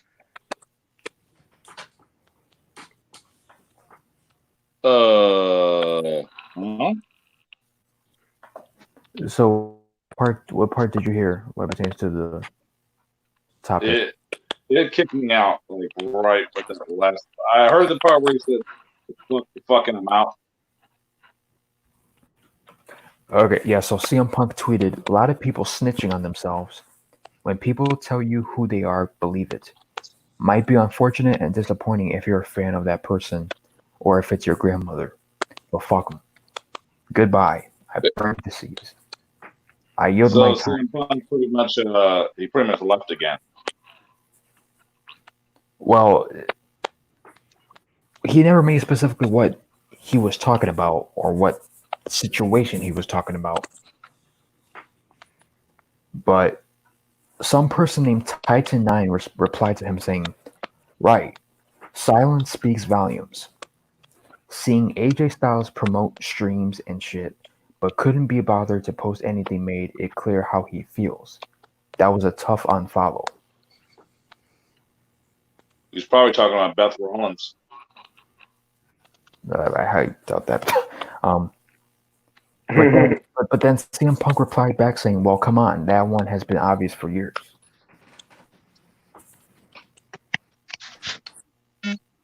Huh. So, and Joe Cronin did a video on this, and this was an article, and basically what they're implying is CM Punk has a problem with AJ Styles because he didn't speak out when it pertains to the George Floyd situation. When AJ Styles does his little podcast or whatever shit that he does. Okay, CM Punk, look, and I know he's your favorite and all, but you're mad because somebody didn't bring up George Floyd. And I don't see why you'd be upset about that. It's okay, somebody didn't bring him up. That doesn't mean they forgot about it. They just didn't get the time to bring it up. I don't get it. Why are you mad? And these people went further to say to imply that CM Punk said that AJ Styles is racist. Are you fucking kidding me? But here's the thing. Oh my god! But here's the thing. These guys made the articles saying that AJ Styles is racist, but CM Punk never said he was racist, or he didn't even make it clear who he was even talking about. So I don't even know where these people are bringing up AJ Styles. How did that guy bring up AJ Styles? Apparently, if you're not talking about what's going on right now, you're racist. I don't get people. I really don't. Just walk off a fucking cliff. Yeah, it's not just with AJ Styles, it's with a lot of celebrities. Yeah. So, okay. Wow. Okay. Let me say this. Hey, this celebrity's not talking about Floyd. This celebrity's not talking about Floyd. I guess Tom Hanks is racist. I guess this guy's racist because they're not bringing him up. What the fuck are you people? What kind of logic is that? And also, let it the fuck go already. Right. The situation's it's already been done. But here's the thing. Like I don't know what. But here's the thing. They never made it clear. Like nobody made it clear of the story. All they said was, No. CM Punk, it doesn't make any sense. CM Punk took a shot at somebody, and then this guy brought up AJ Styles out of nowhere, and CM Punk replied saying, "Oh, this has been obvious for years." Like what? And then saying that he's racist. Like what? Where's all this coming from? To me, I think CM Punk was being sarcastic to prick. That's what I think it is. Because I don't know. I really don't know. It's just confusing, man. Like what? Like I don't know what's the motive behind all this. Like I wish they made it clear as to. Well, CM Punk. CM Punk should have made it clear what he was talking about. Well, if he was he directed that towards Hogan, I would understand. Yeah, because this this is Styles' friend here in CM Punk. Going back in the days of Ring of Honor.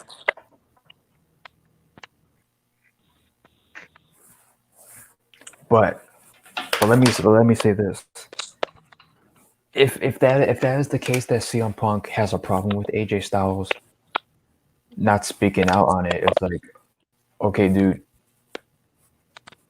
if AJ does not want to speak about it, he has the right not to speak about it. That's how I feel. Like if it's true, it's like, Punk, who cares? If he doesn't want to speak out about it, or maybe he has a different point of view. I don't fucking know. Well, shit, AJ's probably thinking the same thing we are. He's probably thinking, dude, that's such a sensitive thing to talk about right now, and people get offended no matter what you say about it, so I'm just not going to talk at all. Exactly. Yeah, like either way, it's going to be an uncomfortable, statement to discuss about it, either way. And once again, another person going on social media. You guys are not doing anything. You guys are not doing. What are you people doing? Exactly. What are you people doing?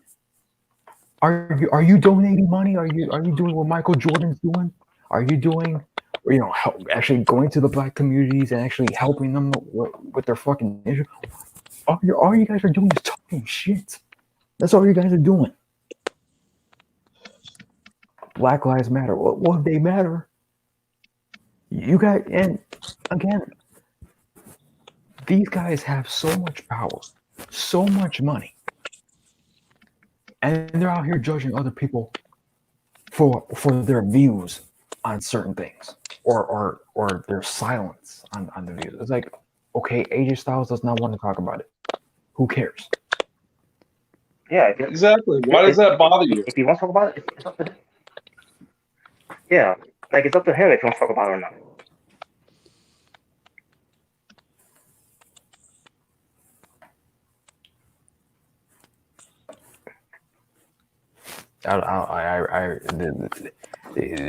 These people, and I'm not just speaking about the wrestler, but just everybody in general.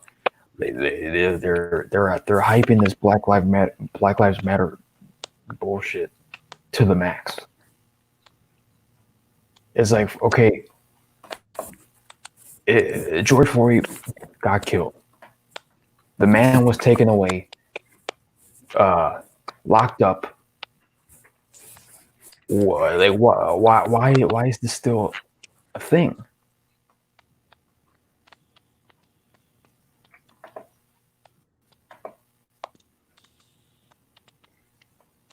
But yeah, it's a trending topic.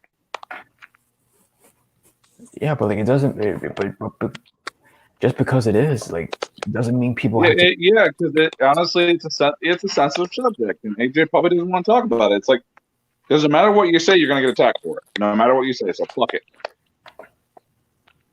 Yeah, you can say with other people too that I'm not talking about this either. Like, what do you expect? What do you expect, man?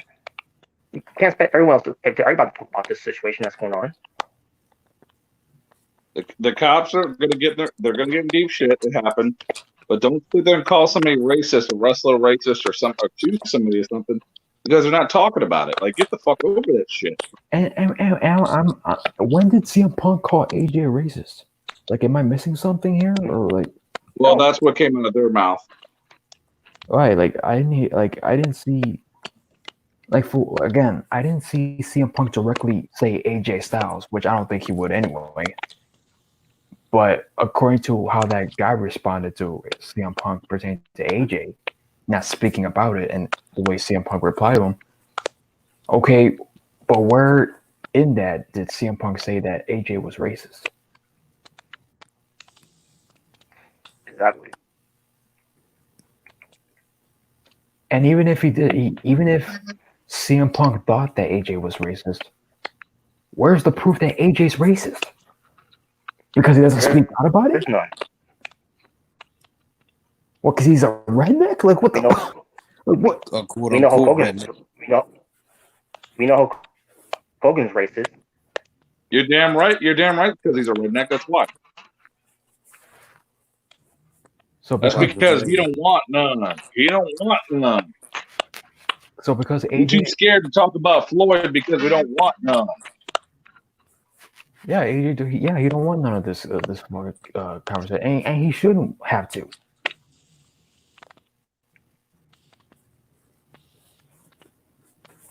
So CM Punk, or anybody else for that matter, if this is legit new coverage, with all due respect, fuck off.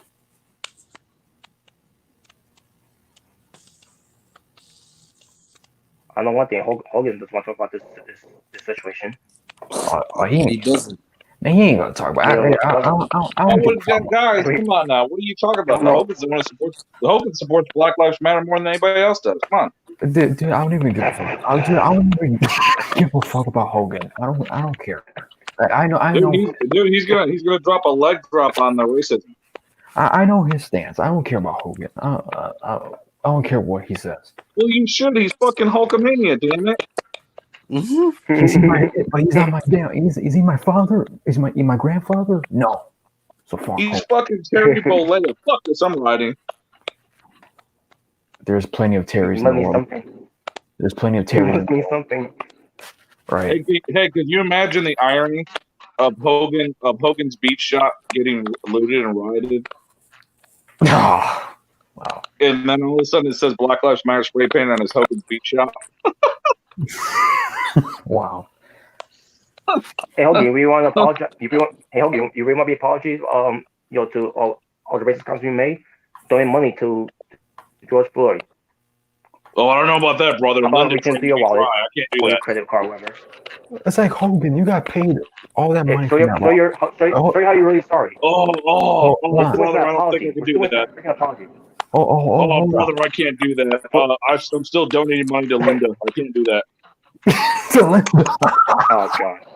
Donate money to Linda. Go, Christian. Go, Christian. I was gonna say, like, dude, you got paid all that money back from the lawsuit. You telling me you can't pay money? No. But it's not just Hogan. It's all these celebrities. Oh, Black Lives Matter. Then do some shit. You're powerful. Well, brother, I kind of put all the money into my Hulk Hogan merchandise store. So, like, these people are just as powerful as Trump, as far as money goes. Not as, but still. Oh, you said Jordan? Oh wait, let's say compared to Trump, Hogan's broke. Or you guys say Jordan?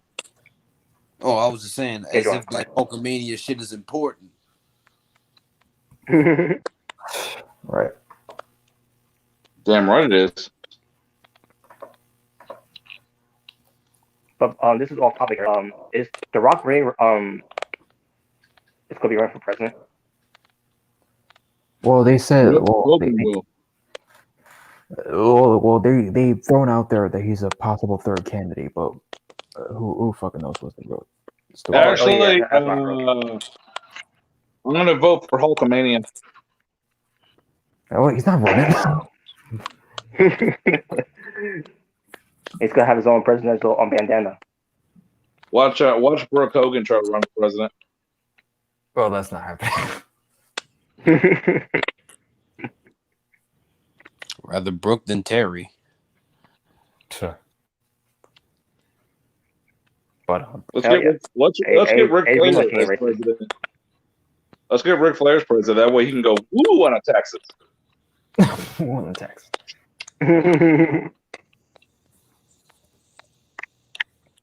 But yeah, that's it for the Punk and AJ topic.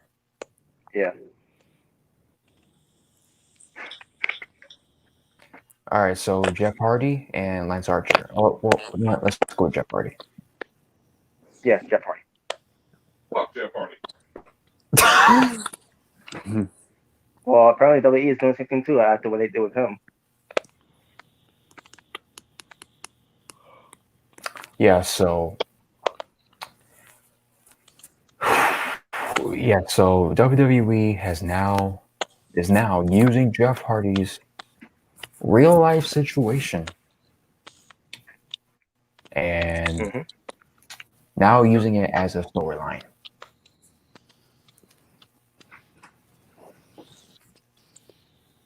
You couldn't be any more petty than that. It's one thing to have Samoa Joe go out there and make fun of the whole situation. You guys are such haters, man. That storyline with the drugs is the best ever. And by the way, for anybody talking about snowflakes over this story, fuck you too. But it's like no, it's not okay. Let's say they were to use this as for entertainment purposes or whatever it is. How is this entertaining? Because it just is. I don't think it's entertaining. It would have been different if it was the Attitude Era, but this ain't the Attitude Era anymore. Guys, come on now. What's wrong with doing a storyline on somebody's drug life? It's awesome. It wasn't even that. It was basically him, being drunk. Either way, it's such a bad taste. It's like you're doing a storyline on his real life addiction. You know what? Why am I not surprised? Why am I not fucking surprised? It's WWE and they've done shit like this many a time. Yeah, but Jeff Hardy, this is the best you got for Jeff Hardy. This is the best you got. Yep. Yeah, I guess this is the push they're talking about. And you know what? If Jeff dares to even talk about going to AEW, you'll still have people say, "Go stay with WWE, don't leave." Fuck you! Like he can go anywhere he wants to at that point. The sad thing is, you're gonna have people like that. Yeah. Oh yeah, it's true. Just because you got people Some people talking like about, it. you got people talking about, oh, Sting's not going to AEW. Oh, so he should just stay in WWE and never acknowledge? Yeah. Right. Well,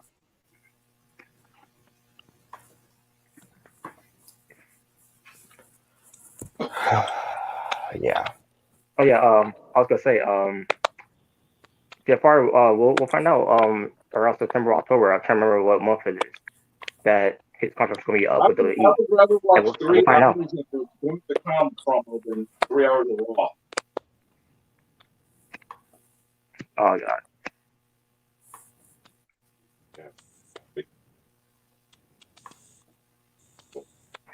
So basically, here's what the angle was from that SmackDown show from last week. Jeff Hardy was found laying down outside. Police found him. They asked him questions. Were you drinking? Jeff Hardy was like, no. And then they arrested him. They took him away. Only to find out. And the thing is, he's supposed to be facing Daniel Bryan in the tournament. The IC Championship tournament. And then it comes to find out, later on in the show, Sheamus was who beat up Jeff Hardy. We're basically making him look like that he was drinking. I guess he may. I don't know. I don't remember the full story of it, but I guess pour like some alcohol on whatever it's like that. I don't know. But then Jeff Hardy returned because he was clear. Because he wasn't drinking. Obviously he's sober. Let's see how long that lasts. But not trying to kick Jeff Hardy doing down. But Jeff Hardy comes back and fights Sheamus. Basically, it's a storyline, that's continuing between Sheamus and Jeff Hardy.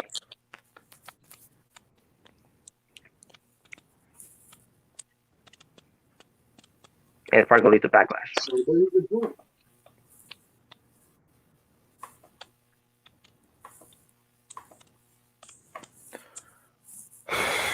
Yeah, this is the best they got for a legend, Jeff Hardy. Yeah, this is the best they got. It's a great gimmick. It really is. We're gonna have Drunk Hardy. Drunk Hardy. Drunk Hardy.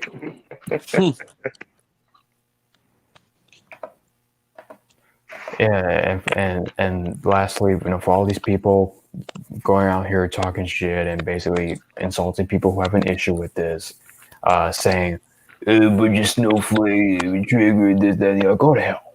That's all I'm gonna say. Go to hell.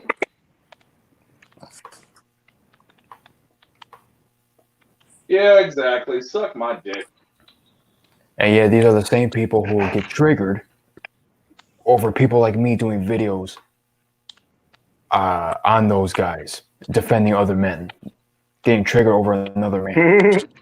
Just saying. Hey, if you wanted to have a good reputation on YouTube, remember, just agree with everybody, kiss ass, and don't have your own opinion, and you'll be a success. Yep. Kiss ass and beat an ass to be successful. And fuck fries. Pretty much. Fuck fries too. Motherfucker, don't be motherfucker. And fuck soda.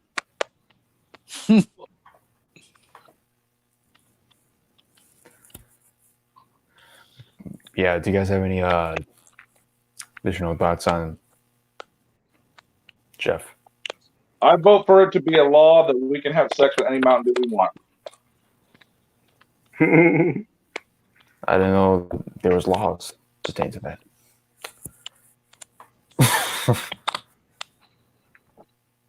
But in closing, I hope Jeff Hardy doesn't resign with them after this. He needs to go to AEW after this, because that's it.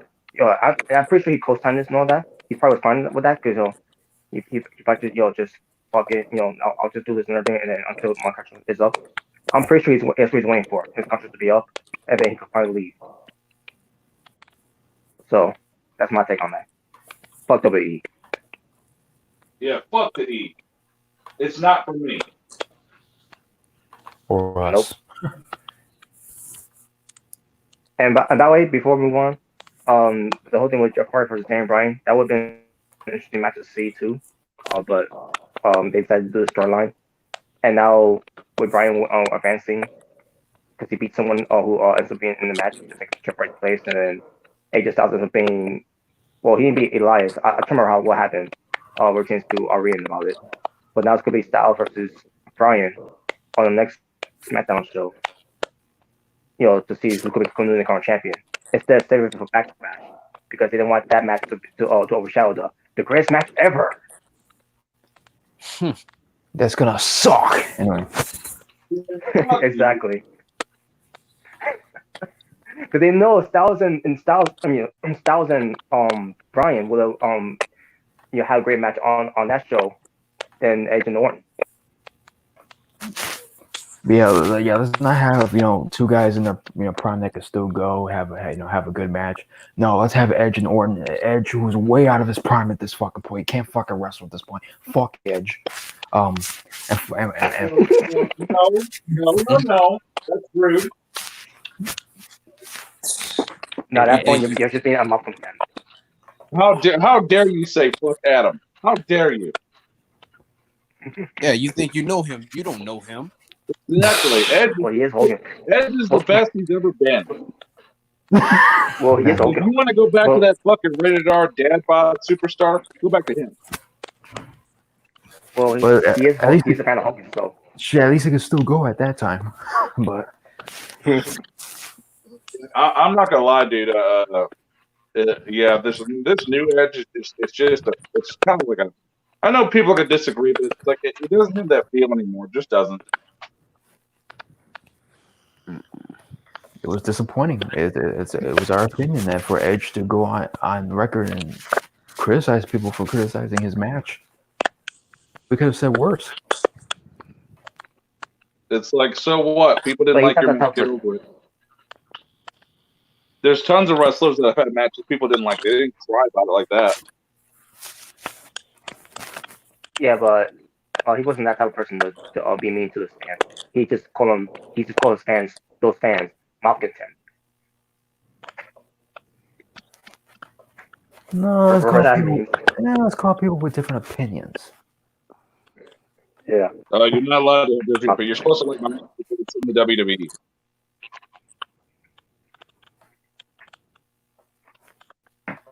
But yeah, fuck it, Edge. Fuck this Edge and Orton match. That won't be shit. That's gonna be the main event for Backlash. Can't wait not to see it. And come on, guys! It's supposed to be the best match ever. Come on. And it's not even for a title. It's not for a title. No, it's not. Who cares? It's gonna be the best match ever. Yeah, the greatest match ever. Better than Brett versus Owen. Dude, it's gonna make it's gonna make Undertaker versus Shawn Michaels look like a tea party. Yep. Make Omega versus Okada look like a cakewalk. This is the worst marketing. Yeah, it doesn't compare to any. This is the most stupidest marketing for a match. Like if you're talking about back in 2004, Randy Orton versus Edge, okay, maybe you have a compelling argument. Not now. You're just a hater. No, I just speak the facts. The match is gonna Let's just suck. say if Edge didn't get hurt. Let's just say that Edge didn't get hurt at the time. Just a lemon. Whatever.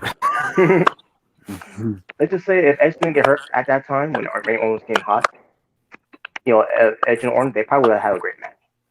And that's as far as I will go.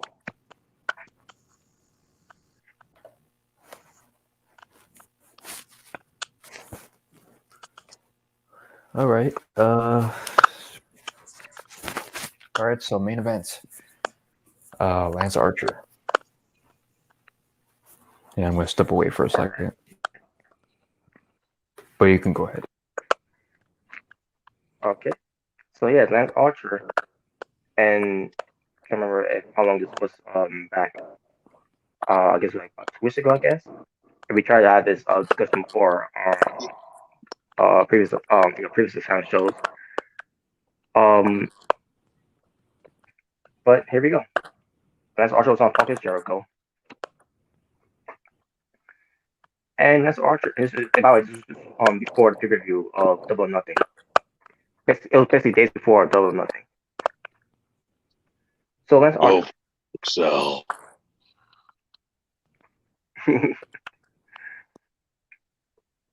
So he basically talks about how he was always told no for what he wanted to do.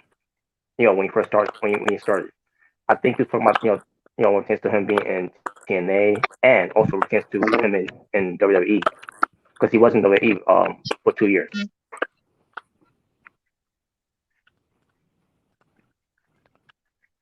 And then after that he went to New Japan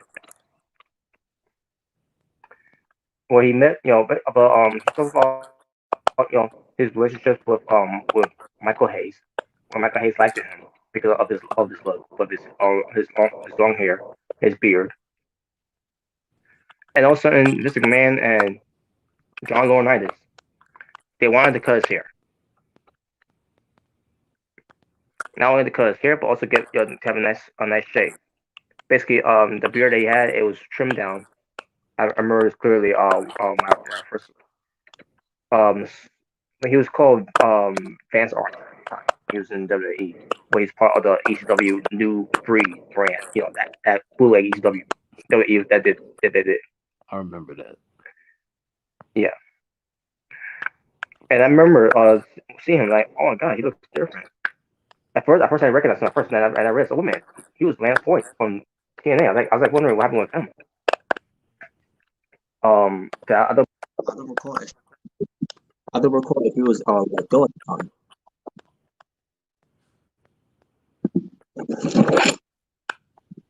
But yeah, I don't remember if he was like at the time. I remember one of the record infections were at the time,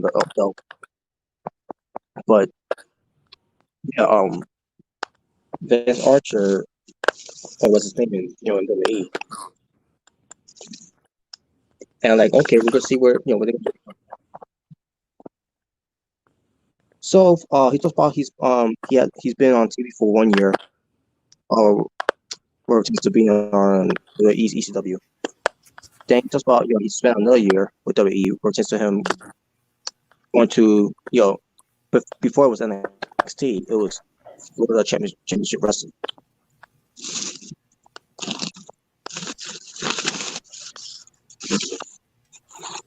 So Vance Archer was talking about with him being part of ECW.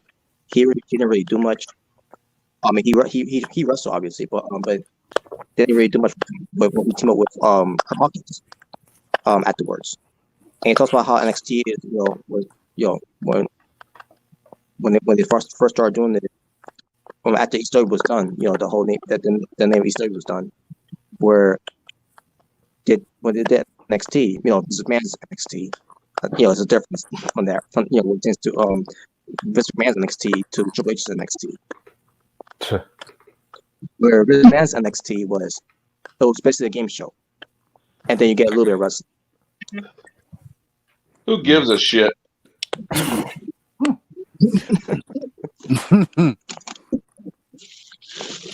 But they wanted to do something with Vance Archer at the time, but there was some issues there too, because he's trying to figure out what he did wrong, because he was just following what they wanted him to do, and basically he got some heat for where it was. He couldn't really explain what was the heat that he had that they had with him. Oh, by the way, also I forgot to mention this part. When Vance Archer got his hair cut, because this man John Laurinaitis wanted to cut his hair and everything, Michael Hayes saw Vance Archer at the hallway, and Vance Archer talks about how when Michael Hayes saw him, he basically, I guess he has some paperwork with him, whatever, and they do the paperwork up in the air or something like that, and he walked away because he got pissed off because they told him they told Vance Archer to cut his hair and everything. I'm like, Michael Hayes was like, these assholes. Why would they do that? That's a good look on him, and I agree. With him having his long hair and that beard he had, that is a good look on him, man. And it was the way do. They gotta take that way.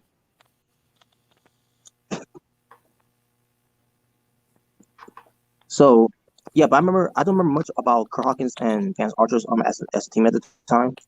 But I remember at the time when Vance Archer wasn't around anymore. They did some with Kurt Hawkins being with I can't remember his name. He had dreadlocks.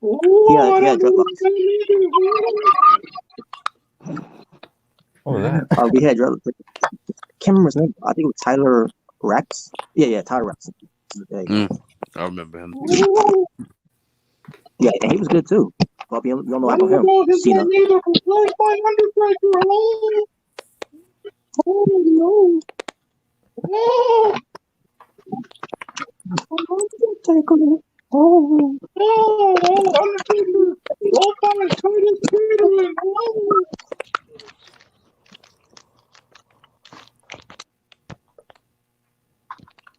Jim Cornette's a fat ass. Oh, Oh wow! oh, With all due respect. yes. Oh, Jim, you really fucked up now. My Undertaker's gonna tombstone your fat ass. Oh,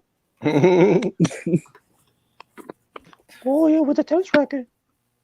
we're gonna need one of those double deep caskets like Yokozuna wanted because he's a fat fuck. Oh. All right. Yeah. So, But yeah, I was gonna say. yes, continue. Yeah, I was gonna say what's up, Malik and Omega in the chat. What's going on? Magic. What the fuck is that? Omega District, Omega Magic, and Malik. What's up, guys? Continue, Robert. Oh, I've got a special match for you. Yes. Oh, Mega Man. So Come meet my Undertaker.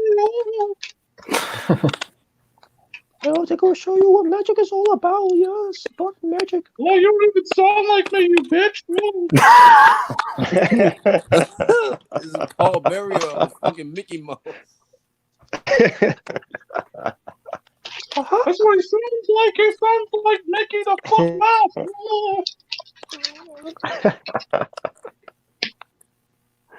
But anyways, oh man. So Vance Archer talks about he's working house shows while his second year there as well. Where with guys like Kurt Hawkins, Christian, MVP, Harry Smith, which you all know it's David Hart Smith Jr. TJ, which is Tyson Kidd. And then after that, John Laurinaitis, he gave him a call one day and he I wish you well in your future endeavors. Oh, fuck off. Fuck you. and there was no reason behind that. They just didn't know what to do with him. I'm like, really? You don't know what to do with Lance Archer, a big guy who's got a nice physique. But hey, don't we say that about everybody? What else is new? So, holy crap, man! They don't know what to do with anybody. Because I was excited when he first came in, except the part where they cut his hair and everything. The name is whatever, but we gotta get the Clippers. Now fuck off. The name is whatever, but the hair and the beard they took away his the mystique of his looks. So I don't believe Michael Hayes you're being upset with that one. What are you talking about? And then Lance Archer, when he was called Vance Archer in WWE. Mm-hmm. Basically Lance Archer talking about what his career with Jericho, on Talk is Jericho. Oh. Yeah, so so he doesn't know what was the heat that they had with him, because he didn't do anything wrong. He was just listen to what they want him to do and everything. But apparently that's some of Vince wants guys like him to do. To say say yes to I'll do this and I'll do that and everything. Like he wants that's sort of to stand for himself, whatever, in a way. So well, that's the problem. You're being a bit. Yeah, exactly, man. And he also talked about his time in TNA, where he's been there since 2004 or 2000. Yeah, in 2004 or 2009. Which at first when they brought him in, I like, well, he was with Kid Cash, I'm like, okay, this is good. They're basically doing like a Michaels and Diesel thing. And then they took that away. And then Lance Archer was a joke after that. And at the time, he was called Lance Hoyt, by the way. Yeah, I remember. And I thought when he went to WWE, he's gonna be treated differently. Boy, I thought wrong with that. Except they didn't treat him like a joke though. But the thing is, they did nothing with him. So he talks about his time in All Japan Pro Wrestling. He was there for a cup of tea, and then he went, and then he also they got into New Japan Pro Wrestling, and I believe it was someone like Tiger Hattori who brought him in, who's now a retired referee.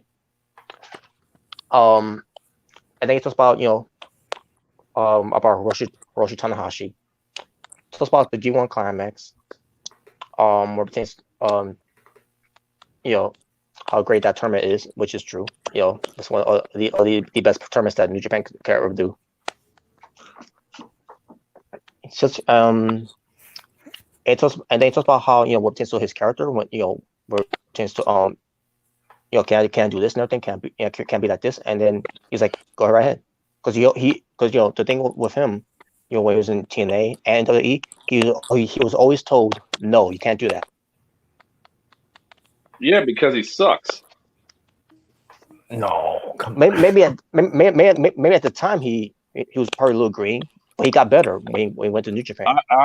Yeah, man. If I was him, I would try my best every day to forget about the Rock and Rave infection. That was terrible. Yeah, I know. Oh my god, man! Basically, who's ready to get infected today? What? You know what?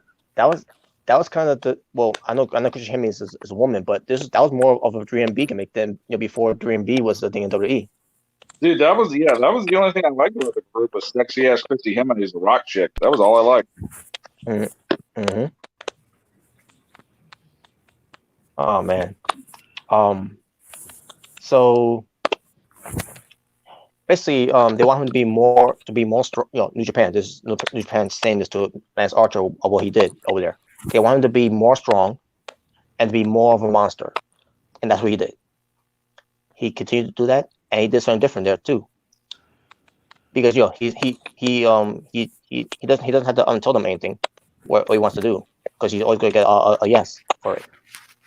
So he did this thing where he had a bottle of waters in his pockets, okay, and he would take a sip of those water, and he spits it into the crowd.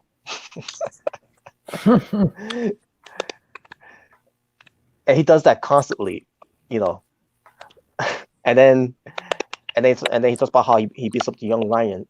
He beats up the young lions when he because obviously the one you guys have been seeing when he's been doing AEW, basically attacking securities. Yep. That's that's the thing that Lance Archer did in Japan. The thing is, for the young lions, those are wrestlers, trained trainees in a way.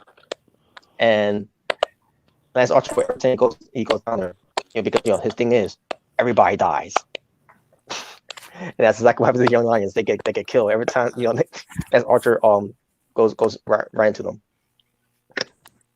Basically, the war battle things, was one thing, just to spin on the fans and everything, but then he moved away from that, and then he decided to just be about young lions. During the time in Japan, he teamed up with during the time in New Japan, he teamed up with David Hart Smith. David Boy Smith Jr. And they became the Killer Elite Squad, being part of Mother Suzuki's group called Suzuki-gun from 2012.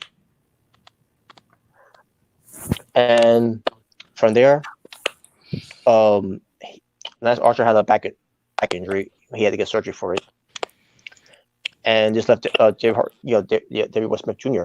By himself. And New Japan did not want anything to do with him. With him being a singles wrestler. They buried the ending with him, but that would be for another time to talk about, because David Boy Smith Jr. talked about how he didn't like how New Japan treated him, so he left. And when he left, Lance Archer, I can't remember. I can't remember the full details of it, but I get but that'll be for something to talk about later in the future. But yeah, but he left though. But he's now wrestling for MLW, which by the way MLW is not open now because the pandemic. But so this lets Archer like what to do with him now because because the thing is he's supposed to be teaming with with Davey Jr. The Kill Elite Squad. Like what they gonna do with him now? So they have him be part of the New Japan Cup, and when he wrestled against Will Ospreay. Now I can't remember if it was against Will Ospreay. I'm pretty sure it was, where it ends up being a decent match between the two. And then we're into the G1 climax that was in when they first started in Dallas, which was last year.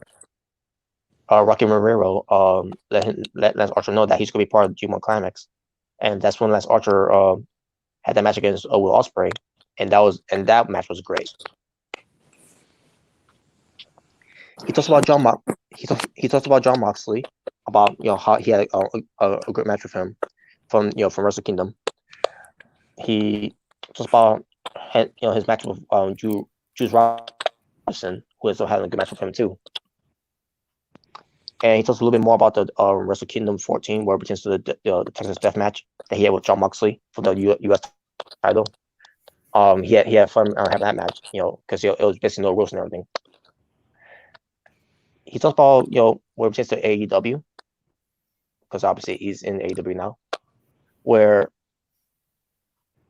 there was talks that they was going to take they wanted to bring him in to AEW. Well, which I'll get to a little bit more of that later. Also, he talks about something about some raw horse meat that he ate over in Japan. And it was a thing of it was something about sponsorships, sponsors whoever, what pertains to eating at some whatever Japanese restaurant, and basically they'll give you a surprise dinner to eat. You don't know what it could be, and it basically came across where he was eating raw horse meat, which Taichi and El Desperado from the Suzuki-gun, they were there, and they were like, try it. And then not just Lance Archer, but also Shelton Benjamin was there too, because Shelton Benjamin was also there at the time, part of the Suzuki-gun too as well. And so they both tried it, and they're like, "Oh, this is good." And they were saying, "What is it?" And then that's what they said, "It's raw horse meat." And Lance Archer was like, "Oh, cool." And then Shelton Benjamin was like, "No, that's terrible." Like, no, and you're like, "No, it's good. It's good." Like, no, that's exactly. It comes straight off the horse's butt cheeks. I could totally see that happening. Lance Archer would be like, "Oh, this is good shit," and Sean Benjamin, I could totally see that. Oh man! So Lance Archer, to rib Shelton Benjamin, Lance Archer was always take a picture of a raw horse meat that he was at, because he tried it again. And Shelton Benjamin he's like, fuck you, man. But in jokingly though, because he remembered that day. All right, so here's something that I didn't know about when Lance Archer there in New Japan. For 8 years, Lance Archer's been in New Japan, but he was never signed with them. Huh. That's crazy. I mean, obviously, Lance Archer could go elsewhere, to wrestle in any indies promotion he wanted to wrestle in, to make more money. But for the years that he's been with New Japan, they never signed him. Especially when he was part of this faction, the Suzuki-gun, and team up with David Hart Smith Jr. I mean David Boy Smith Jr. of the Killer Elite Squad. So I had no idea that they never signed him, for all the time he's been there. But after he left, New Japan, in good terms, probably it was no animosity, whatsoever. So he decided, to leave New Japan, and he signed with AEW because Chris Jericho, who suggested to AEW, you should sign this guy. because he's not really signed to anywhere else. So that's why he's part of AEW. Because he was never signed anywhere else, not especially from or just New Japan. Chris Jericho, is the guy who brought him in. And they talk about how Lance Archer's like, okay, well, how is it really in AEW? Pertains to oh yeah, it's great here and that, and like, oh, blah blah blah, and then it's like and everything, but he got a positive reaction for those that are in AEW. It's like no, this place is really great. It's really good. It's not in fun, it's not in like the other companies they've been in. There you go. AEW, There you go. AEW's keeping him happy. There you go.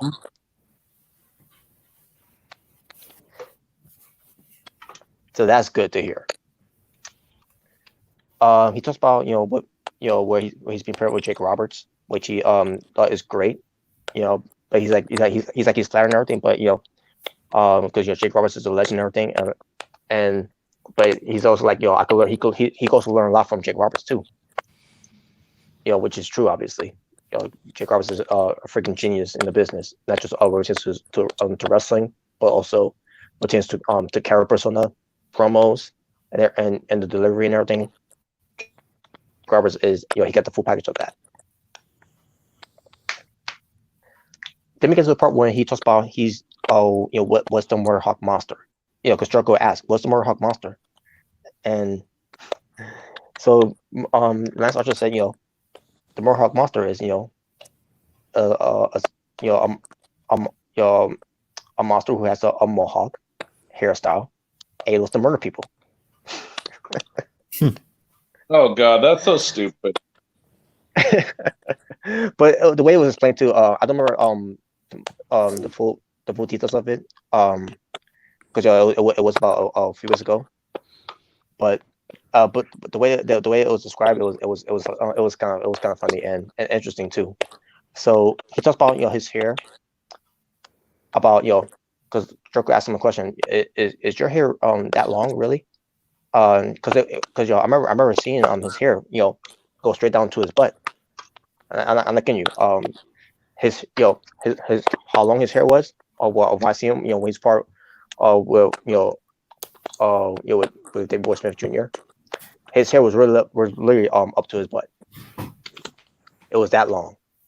Cool. But then it came to a point where he did cut it, to a point where it's half long, but it's also half hair extensions, which tends to his the braid that he's got on right now, and basically on the long, the mohawk hair that he's rocking right now, with color being red and everything. So yeah, that's basically it with that one. I can't remember if there's anything else after that, but he also basically describes what kind of character he's supposed to be. It pertains to him being a Murder Hawk monster, and that's basically what's the gist of it. But yeah, as we've seen Lance Archer, in AEW, everyone is now liking Lance Archer. I've been seeing nothing but positive things about Lance Archer from a lot of fans. Never really cared for him. Come on. Or his Cruella Cran raped his hair. That's basically what it was. Nah. Another big dude. You can't wrestle with the shit. I disagree with that one. Hey, fuck you. Yeah, fuck you. But yeah, that's Archer, man. He's really on catching a lot of people's eyes in AEW, and hopefully after what happened with him at Doing Nothing, he'll bounce back. And based on how they did it, I think he is bouncing back where he's supposed to be. Because now Jack Roberts is like, oh, I can't control him now. He's out of control. Whatever. Everybody dies, Including Lance. His career did, though. Not really. But yeah, I can't wait to see what Lance can do in AEW. I already know what he's all about, especially watching him in New Japan. He is a real deal. Mm-hmm. All right. So that's pretty much it, right? Yep, that's it. All right. So that's pretty much it for the Asylum episode 160. It's too bad So- Cat wasn't here to listen to this part. But Yeah, the video's too long, guys. Come on, on delay. I'm sorry. At 2 minutes, people lose their interest, man. Vámonos. Vámonos.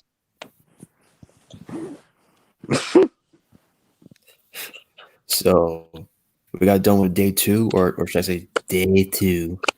And yeah. So day 3 will be later on tonight since it's already Sunday. Mm-hmm. So hopefully we're around for day 3. We got done with 2 days, so that's a good start. Natural Billie Jean. No, but Who the fuck is Billie Jean? I don't know, but she's not my lover. Well, I don't know who she is. I don't care if it's your love. so thank you guys for tuning in, and we'll see you later on tonight. Maybe. Peace. All Bitches lives love matter. neck beards.